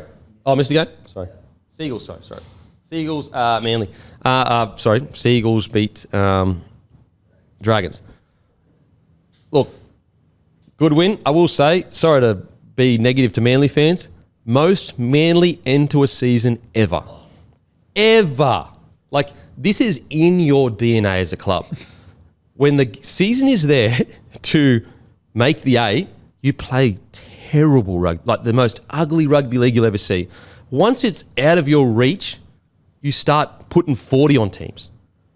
Like, this needs to be removed from the DNA of this club, because it has been like this for years now at the Manly Seagulls, where just when they don't need to have all these big wins, they just go bang, bang, bang, thanks for coming. It's crazy. Look, good win, great win, but geez, it's got to be frustrating as a Manly fan when you're sitting there going, where was this 2 weeks? Where was this 3 weeks ago? It's frustrating not as a Manly fan. This is a side that went down to Melbourne and won down there a few weeks ago, and then throw up absolute fucking garbage, and then we get to these games where it's a flat track and they give it to them. They belt teams. I know I copped a bit at the start of the season. It's exactly what I said after round 1. They gave it to the Cowboys at Manly. We all complimented. I went, I don't give a fuck. I know you're not going to do it when it matters. And they never do. You're right. Like, it could, like, I honestly would have rathered, as a Manly fan, to them not winning a game for the rest of the season after 2 weeks ago. Because I would have said, you know what, shit year, coach under pressure, let's rebuild next year. To come out in the end of the year and do what they've done in the last 2 games, it's like, where has this been? If you could put this together, where has this been? It's so strange. I just don't get it. And I have no doubt they're going to play well, if not win, against the Warriors this week at Brookvale Oval. Probably. I have no doubt about it. Yeah. Probably be the game of the year for them. DCE's last game, they'll get up for it. Yeah, mate, it's so strange. I don't know. They've, from a long-term perspective, they've just got to get this out of their club DNA. It's like in their blood at the moment, because It is a recurring problem for a few years now. Like, the other thing that frustrates me with them is, like, you watch them go so poorly against these teams. You go, the forwards just don't look that impressive to me. Then they have these big wins, and the forwards do nothing as well. They just go sideline to sideline like they're playing in the backyard. Yep. Mate, it's bizarre. It's so strange. I don't know what the answer is. I mean, I think that they need I personally would be bringing in a new coach. Now, granted, who is that new coach? You'd have to sit down and look at it. But, yeah, look, hopefully Foggy next year brings in a bit of consistency for them and stabilises them a little bit. That could be an answer. I will say, I saw Tommy Turbo speaking on one of the shows for footy and that. Geez, he's gotten so much better at speaking on panels and that. I'm so happy for him. Like, anyone that's followed Tommy for quite a while, early in his career, he struggled a little bit talking about footy publicly with all the cameras and everything like that. Mate, he was outstanding the other day. Absolutely outstanding. So just stoked for Tommy. He was good the other day too. Yeah. Oh, bloody hell, he was. Almost 300 run metres, 7 tackle breaks, 2 line breaks, 2 offloads. You see the fullback next year? Yeah, I think so. Like, if he's fit, but like, it's just if he's fit, that's the question. Boys, I can't have this conversation. Yeah, not again. Apologies. Not again. DCE, 5 try assists, great stuff. Kohler for me, outside of the top tippity tier like your Credo and maybe Herbie, probably the 3rd best centre this year. I was going to say, he should be in the conversation. Yeah, definitely. Yeah, I think he'll be one of the nominees for Dally M Centre of the Year. Mate, if he's not, that's craziness. They haven't been watching enough footy if he's not. Yeah, it'll be the same 2 as the last few years. Then him, yeah, he'd have to be there, surely. Yeah, I'd say so. A torn pec definitely cost Kayo. Yeah, he was going bloody outstanding. yeah. But You've got Shibasaki, you've got Stags to a degree. Yep. You've got Toya. Yeah, anyway. Anyone stand out for you for Manly? No, obviously Ches, as we said, he was tremendous. I had I had a little lucrative multi that I needed Lehigh on the weekend, so that was a bit frustrating. The one that actually came on that I feel like I haven't seen him in about 2 years was Aaron Schott. Yeah. I thought he handled himself well. Yep. I will say, if they didn't sign Tokiaho this year, they might not have won a game. I've been facetious, but he has been so important in that forward pack. It's been unbelievable. Yeah, I agree with that. He's been very good, especially once they lost Paseka. He's really, really stepped up. But even before that, I thought he was really good. Yeah, but like imagine this roster this year if Tokiaho wasn't a part of it, what they'd be like. Very fair. They would be fucking panic stations. I was worried when they signed him too, because like he left years ago and he entering games together in the Super League. So it's been a bit of a shock, which has been nice. So yeah, look, being a bit dramatic in regards to the back end of the year talk about playing well, but only a little bit dramatic. It's still crazy the fact that they've come out and played this well after they've lost the opportunity to make the 8 essentially. But good win on the weekend. Now, just quickly on the Dragons, we won't spend that much time, but listen, they're sitting 15 right now, so very easy to look at that and go, oh my God, what a bad year. Mate, they could lose another game next week. I'm still really happy with the Dragons' year. I think they've made a lot of progress. It's been a rough month, yes. I'm really excited for next year for the Dragons. Yeah, heaps of excitement heading into next season. I don't really care about this game for them realistically. I think there's a lot of young guys there. Holangahu, the one I've been talking about, he played 43 minutes in this game. He ran for 89 metres and he made 33 tackles, only missed the one. And on the edge too, not even in the middle. Yeah, crazy. Stack of work there. Tui Pelotu, hopefully he can just stay injury-free next season because, fuck, I enjoy watching him. Mate, he's so important to him. Yeah. Like at the start of the year, if you said Tui Pelotu was a lock on that wing, I would have said, come on, there's a lot of good fellas that like good outside backs. Mate, he might be the bloody best winger at the club. Well, not might be. He is the best winger at the club at the moment. Who was the winger for them that scored 4 tries in the Charity Shield? The young fella. Finau, yeah. Like he looked amazing there. And he's with the Raiders now, isn't he? Finau? Yes, he was announced this week. Yeah, good little get there. Great get. They got Tamale as well from Dragons. Oh, fuck. Was Tui Pelotu the one that you spoke about a year ago that was celebrating against the Broncos and giving it to you that day? It was, right? Yeah. Yeah, and it felt like he was like he'd get up and be just, it'd piss you off so much, and you'd just be like, fuck this guy. And I hated it and I loved it at the same time, because I get it. Like, he's trolling the fuck out of it. And then something come up on my feed, and it was almost like he was stalking me or some shit. It is like he's fucking with me in the game, and then like his story came up or something. Anyway, but you're right, yeah. So who was Tui Pilato? He is the game's biggest troll. The money man, they say. When he did that against South, I was so angry. Yeah. Like, just on the couch, I was like, I hate this guy. Bro, it's the best. But the next week I loved it. Yeah, it's the best. It's so good. Okay, we'll get into Broncos Cowboys. Broncos get the win. Broncos, it's just Broncos footy. Let's just score a bunch of tries. Let's make it entertaining as anything. Let's complete really low, because we don't like holding the ball. Look, if they can finish in the top 4, even if they go loss, I think it's definitely a satisfactory year for the Broncos. I think Michael Maguire, when you consider how bad it looked at one point in the year, I think Michael Maguire deserves a lot of credit for getting this side back in a semblance of close to their best-ish footy, if you know what I mean. Like, we all know this roster is a premiership heavyweight, but he's got them at least back to a top 8 side that hangs in contests if they need to, and I think he deserves a lot of credit for that. I think Madge 5-6 years ago, I reckon in the middle of the year when it started, the pressure started mounting about fatigue and training styles. 5 years ago, I reckon Madge probably didn't have the same experience as he does now how to handle it. I think the way he handled it this year, I don't know for sure, but it does seem like when the mid-year came and there was a lot of pressure around workloads and fatigue, it does seem like it seemed like Michael Maguire eased up a little bit. Now, maybe he didn't, but it seemed like he did. I think Michael Maguire deserves a lot of credit for how he's handled his first year. The fact that heading into this year, and this is more for Broncos fans, because I know everyone else hates the Broncos and you guys all you just hate it. So this is for Broncos fans. Most of the NRL said this squad was too soft to handle Michael Maguire. Bunch of soft prima donnas, paint the nail, blah, blah, blah, all that stuff. That's the chat. I get it. I see it all the time. I think this playing group deserves a massive rap for clearly they can handle Michael Maguire. There's not any talk about player exodus. There's actually talk about players wanting to be at the club. Selwyn Cobbo has openly said he wants to come back. Selwyn Cobbo would have been nearly one on my list for the bloke that wouldn't gel with Michael Maguire.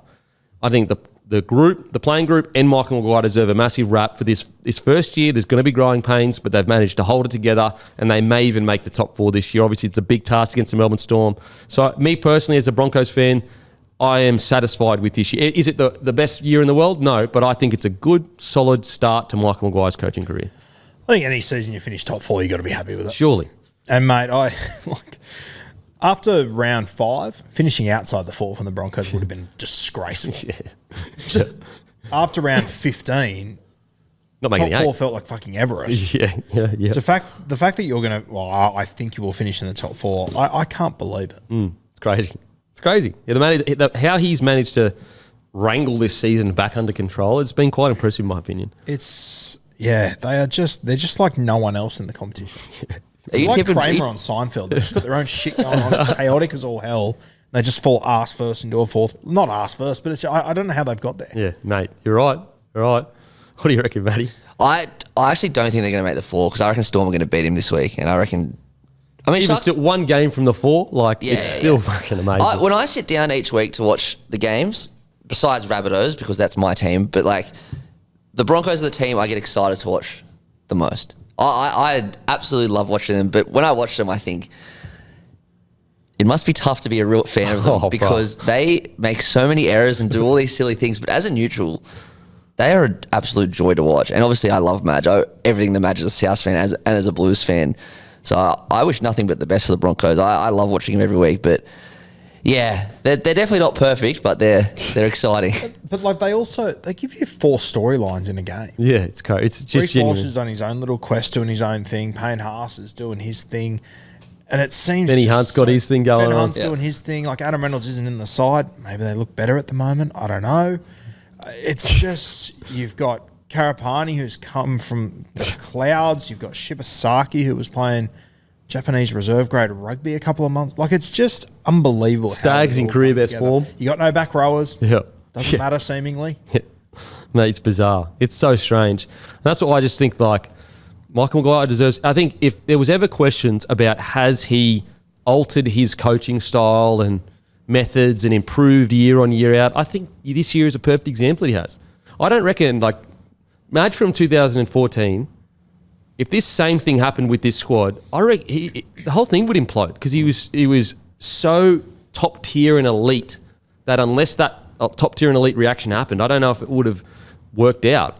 Whereas this version of Madge, he can handle the top tier when we look at the Blues. Yeah. He can handle, we saw what he had the West Tigers. He got to 9th with what everything was going on there. And he got a team like the Broncos who was just walking a knife's edge between being too tough with this new generation but not being tough enough to get them into their best form. And he's managed to walk that edge. He has. Like that version of Madge that we watched in that Stripes or whatever the hell that documentary was called, the Tigers, where he just got pounded. Like, I watched that and I was like, fuck, that's just a guy that cares. Yeah. It's a guy that wants results. But I sit down and watch press conferences with the Broncos after up and down performances. I think, fuck, here we go. Never. Chill. And I will say, like, I was quite surprised. Like, look, I get it. It's Michael Maguire, the blow up. So people were talking about, like, I was like, the blow up came at exactly the right time. Michael Maguire understands that they could make the top 4. He's got a roster he knows can beat the Cowboys that is clearly not switched on. Like, they're not fully engaged here. He has waited all season to have this blow up. That's called good coaching. Understanding when the moment arrives that you go, we have a chance to make the top 4. If we make the top 4 this year, if we can just somehow beat the Raiders, we could make a grand final, which would be fucking unbelievable when you consider what's going on this year. So, mate, I think he's been great. Good example of a few years ago, well, 10 years ago, in 2014, South finished 3rd on the ladder, I'm pretty sure, had a great season, and then in the first week of finals, they played Manly at Allianz Stadium, and they were up 40-0. They were absolutely pounding them. And Manly were higher on the ladder. It was their home final. And the final score ended up 40-24. Manly scored 4 tries at the back end when the game meant nothing. And Madge lost it. He lost it, and there was news articles all week about it, like, they've just booked their prelim final. Like, why is he blowing up, blah, blah. But it was perfect, because the Souths were flawless for the rest of the final series. Like, his timings of the blow-ups, it seems like they're pretty good. Yeah, mate, I think his timing, there wasn't a better week to make the boys realise we are playing for something substantial here, and it's a chance at a top 4 spot. So, I think that the playing group deserves a massive rap. The whole NRL, the rest of the NRL doesn't like the Broncos said you were too soft to handle Michael Maguire. Seems like a pretty happy environment at the moment, and they might make the top 4. I think the entire club and Madge and the playing roster deserve a massive rap for how they've handled everything. Doesn't mean, have they hit the heights that they have the potential to? Not even close to it. Like, this roster should be what the Raiders are doing right now. That's what the Broncos should be doing. But it's a good start, in my opinion. If they go out in straight sets, still satisfied. Yeah, still satisfied. Okay. Like, even at the height of the Broncos, early 2000s, the goal was always, not goal, the minimum was always, so satisfactory, top 4. At the start of every year, we'd sit down with the CEO, Wayne Bennett, everything, have a meeting, and be like, boys, anything less than the top 4 is not good enough. If we make the top 4, that's good. That's at our height. So that's like early 2000s, winning premierships each, or at least fighting for them. Now, in the middle of not a rebuild, but like a restart, I'm happy with it. If they come 4th, I reckon Canberra versus Broncos in Canberra is one of the most interesting games I can remember. Maybe crazy. Because, the thing with the Broncos is there's the Storm are on their own island when it comes to attack. But there's one team that can play as good in attack as the Storm. They just can't do it for 80 minutes. But if they just give you one game where they do it, you just don't know what's going to happen. It's almost similar to the Panthers grand final. And I remember saying it before it happened. I said, listen, Penrith are a better side, but Broncos, when they click, can beat literally anyone. And we saw it literally in the grand final. They click for 20 minutes, score a bunch of tries. And so, to be honest, I think the Broncos and Roosters are a bit similar to each other, where they can't put it together over an 80-minute period or a game after game. But if they do, that one game, they are going to fucking belt someone.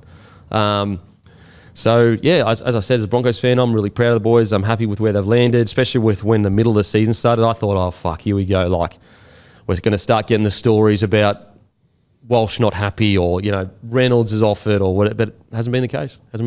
It looks so fucked for a period of time. Mate, it looked like a kettle's about, like, you can hear the kettle. Like, that's what it felt like to me. You could feel it just simmering like that. And I'm going, fuck, when's the story coming about one of our key players wanting out of the joint because he doesn't work with Michael Maguire? It hasn't happened. As I said, matter of fact, Selwyn Cobbo has said he wants to come back. So, I wonder how the Dolphins feel about that. Yeah, fuck. I mean, it's like, listen, as long as he's not saying the coach can't coach, we'll cop it. In regards to individual performance, look, Payne Haas is like, fucking seriously, bro. That try that he scored, like, we've become desensitized to it. Front rowers shouldn't do that. They shouldn't do it. He does it not regularly, but regularly enough. He's doing it pretty regular of late. Fuck. What's that? He's second try in 2 weeks. Flying. Right. Obviously, we spoke about Reece Walsh. He was tremendous. I think Staggs has really come good, mate. With you. I think he's matured a lot. Did you see that piece they did on him during the week? I haven't seen it yet. I heard it's really good. Oh, though. you have to watch it. Anyone who hasn't listened, anyone listening hasn't watched it, please go watch it. It was so good. Mate, I'm so happy for Staggs. I'll never forget watching him debut. And I remember watching him, I even spoke about it on my show at the time. I was like, I just don't know what position he plays. Like, he's so big and powerful, he looks like a forward, but he's fast enough to be an outside back. Anyway, so he ends up landing at centre. And talent has never been an issue for Staggs. There's not a single rugby league fan that would say talent. It's just always been about, does he get through enough work? And if I'm being honest, it got to a period where I was like, I don't think he'll ever become that player. I think he has become that player now. I think he's a senior player, one of the top tier players in the Broncos, week in, week out now. I think he's become a leader. I think he's beginning to fulfill his potential as a leader. And I think this year he's been outstanding. Yeah, I agree with you.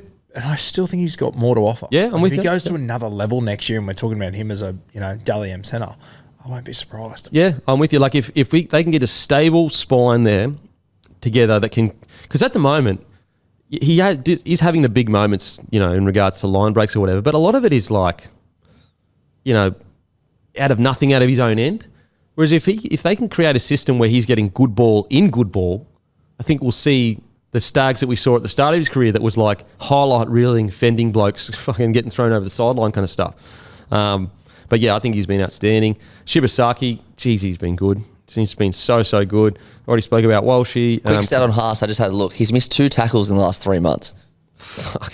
3 months? Yeah. So 31st of May, he missed 2 tackles against Manly, and since then, he's missed 2 tackles. Bro, wild. That is actually insane stuff. Now onto the Cowboys. Won't spend too long. Look, I think it's good for Peyton. It shows those boys. It seems like they're still in Peyton's corner. It seems like that playing group still believe in Peyton, still think he's a good coach. I will say Tamalolo, fucking, where has this been? Mate, since coming back, he's been phenomenal. He's been really good, hasn't he? Yeah. Tamalolo, obviously over the last month or so, he's been fantastic. Mate, the only time we've seen him play like this is for Tonga, realistically, in the last few years. Shout out to Jordan McLean, the end of his career. Yep. Obviously was chosen to make his debut for New South Wales a couple of years ago. Fucking heartbreaking. That was devastating. That was the worst. But yeah, fantastic career. Obviously started down there at the Melbourne Storm. I think he won 1 comp at Melbourne, comp to the Cowboys. It's good to see a dude that just does his job every week. He's never been in trouble off the field or anything. Just a good fella, Jordan McLean. Yeah, no, I'm with you, mate. I'm with you. And it does, I will say, like, when I see McLean and Tamalolo play together, have I been too critical on the Cowboys because they have been missing that pair for quite a while? Because they just look so much better when they're both there. Like, they look night and day better. Yeah. And also just Jordan McLean, just the character that he is. It was obviously him that was involved in, like, the Alex McKinnon stuff. And, like, I remember at the time thinking, fuck, I don't know how he's going to go on with it. Like, he's handled himself incredibly well throughout his career. Yeah, absolutely. Drinky, just a absolute... Watching Drinkwater and Walsh go back and forth, like, you're just going... It's like a game of tennis. Like, seriously. The level of talent with ball in hand, like, tell me another fullback duo that has that much talent when it comes to their passing as a fullback. Like, there's not many fullbacks with a better passing game than those two. Yeah. Just crazy stuff. Good. I mean, relatively, I know they didn't win, but, like, if I'm a Cowboys fan, end of the season like that, look, tough season, I'll cop it. We'll move through this quickly, guys. Sharks v Knights. We've already spoken about the Knights in regards to Emma O'Brien. Look, Sharks, started a bit shaky. Obviously, I think it was about 10-0 up or whatever. Marju scored a couple of tries. Stayed strong, stayed solid, stayed calm, got the job done. 40-16. Good solid win from the Sharkies. I think Hines is looking quite confident, which is a good sign for the Sharkies. Brady, great out of number 9. Can't ask for much more from the Sharkie in this game. Really can't. Yeah, did what they had to do. I think that still going into finals, I think this wasn't the game to represent it, but Cam McInnes is going to be such a big loss for this side. Yeah. It's sort of, I didn't have them as a side that could win a comp, but that's a red Sharpie through the Sharkies for me without Cam McInnes come finals time. Oh, yeah, for sure.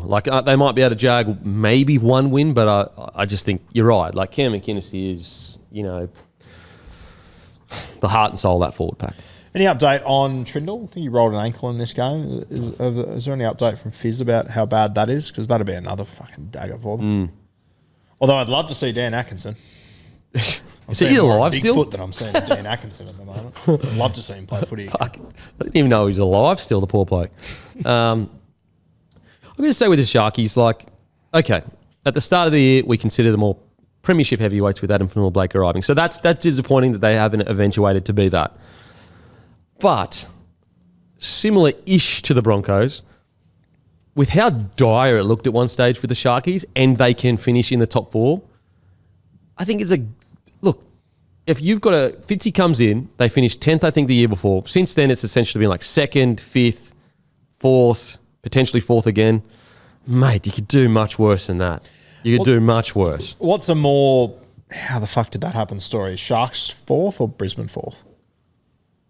I reckon Sharks, because a few weeks ago, they were sitting 10th. And they've won 6 of the last 7.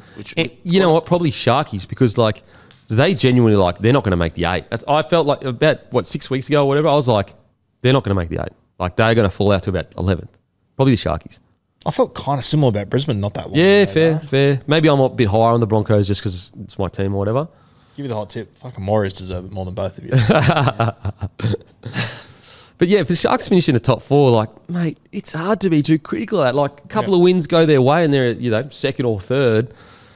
Yes, is it the level at which they probably all hoped heading into this year? Probably not. But mate, I can't be too critical of that. Tell you the other thing with the Sharkies, if they do finish in 4th and they have to go play Canberra, that week, I assume they'll get Jesse Ramian back. They'll get Nikota back. So, obviously Cam McInnes is out, but a few big ins there. If they can go in just with a bit of confidence. Yeah.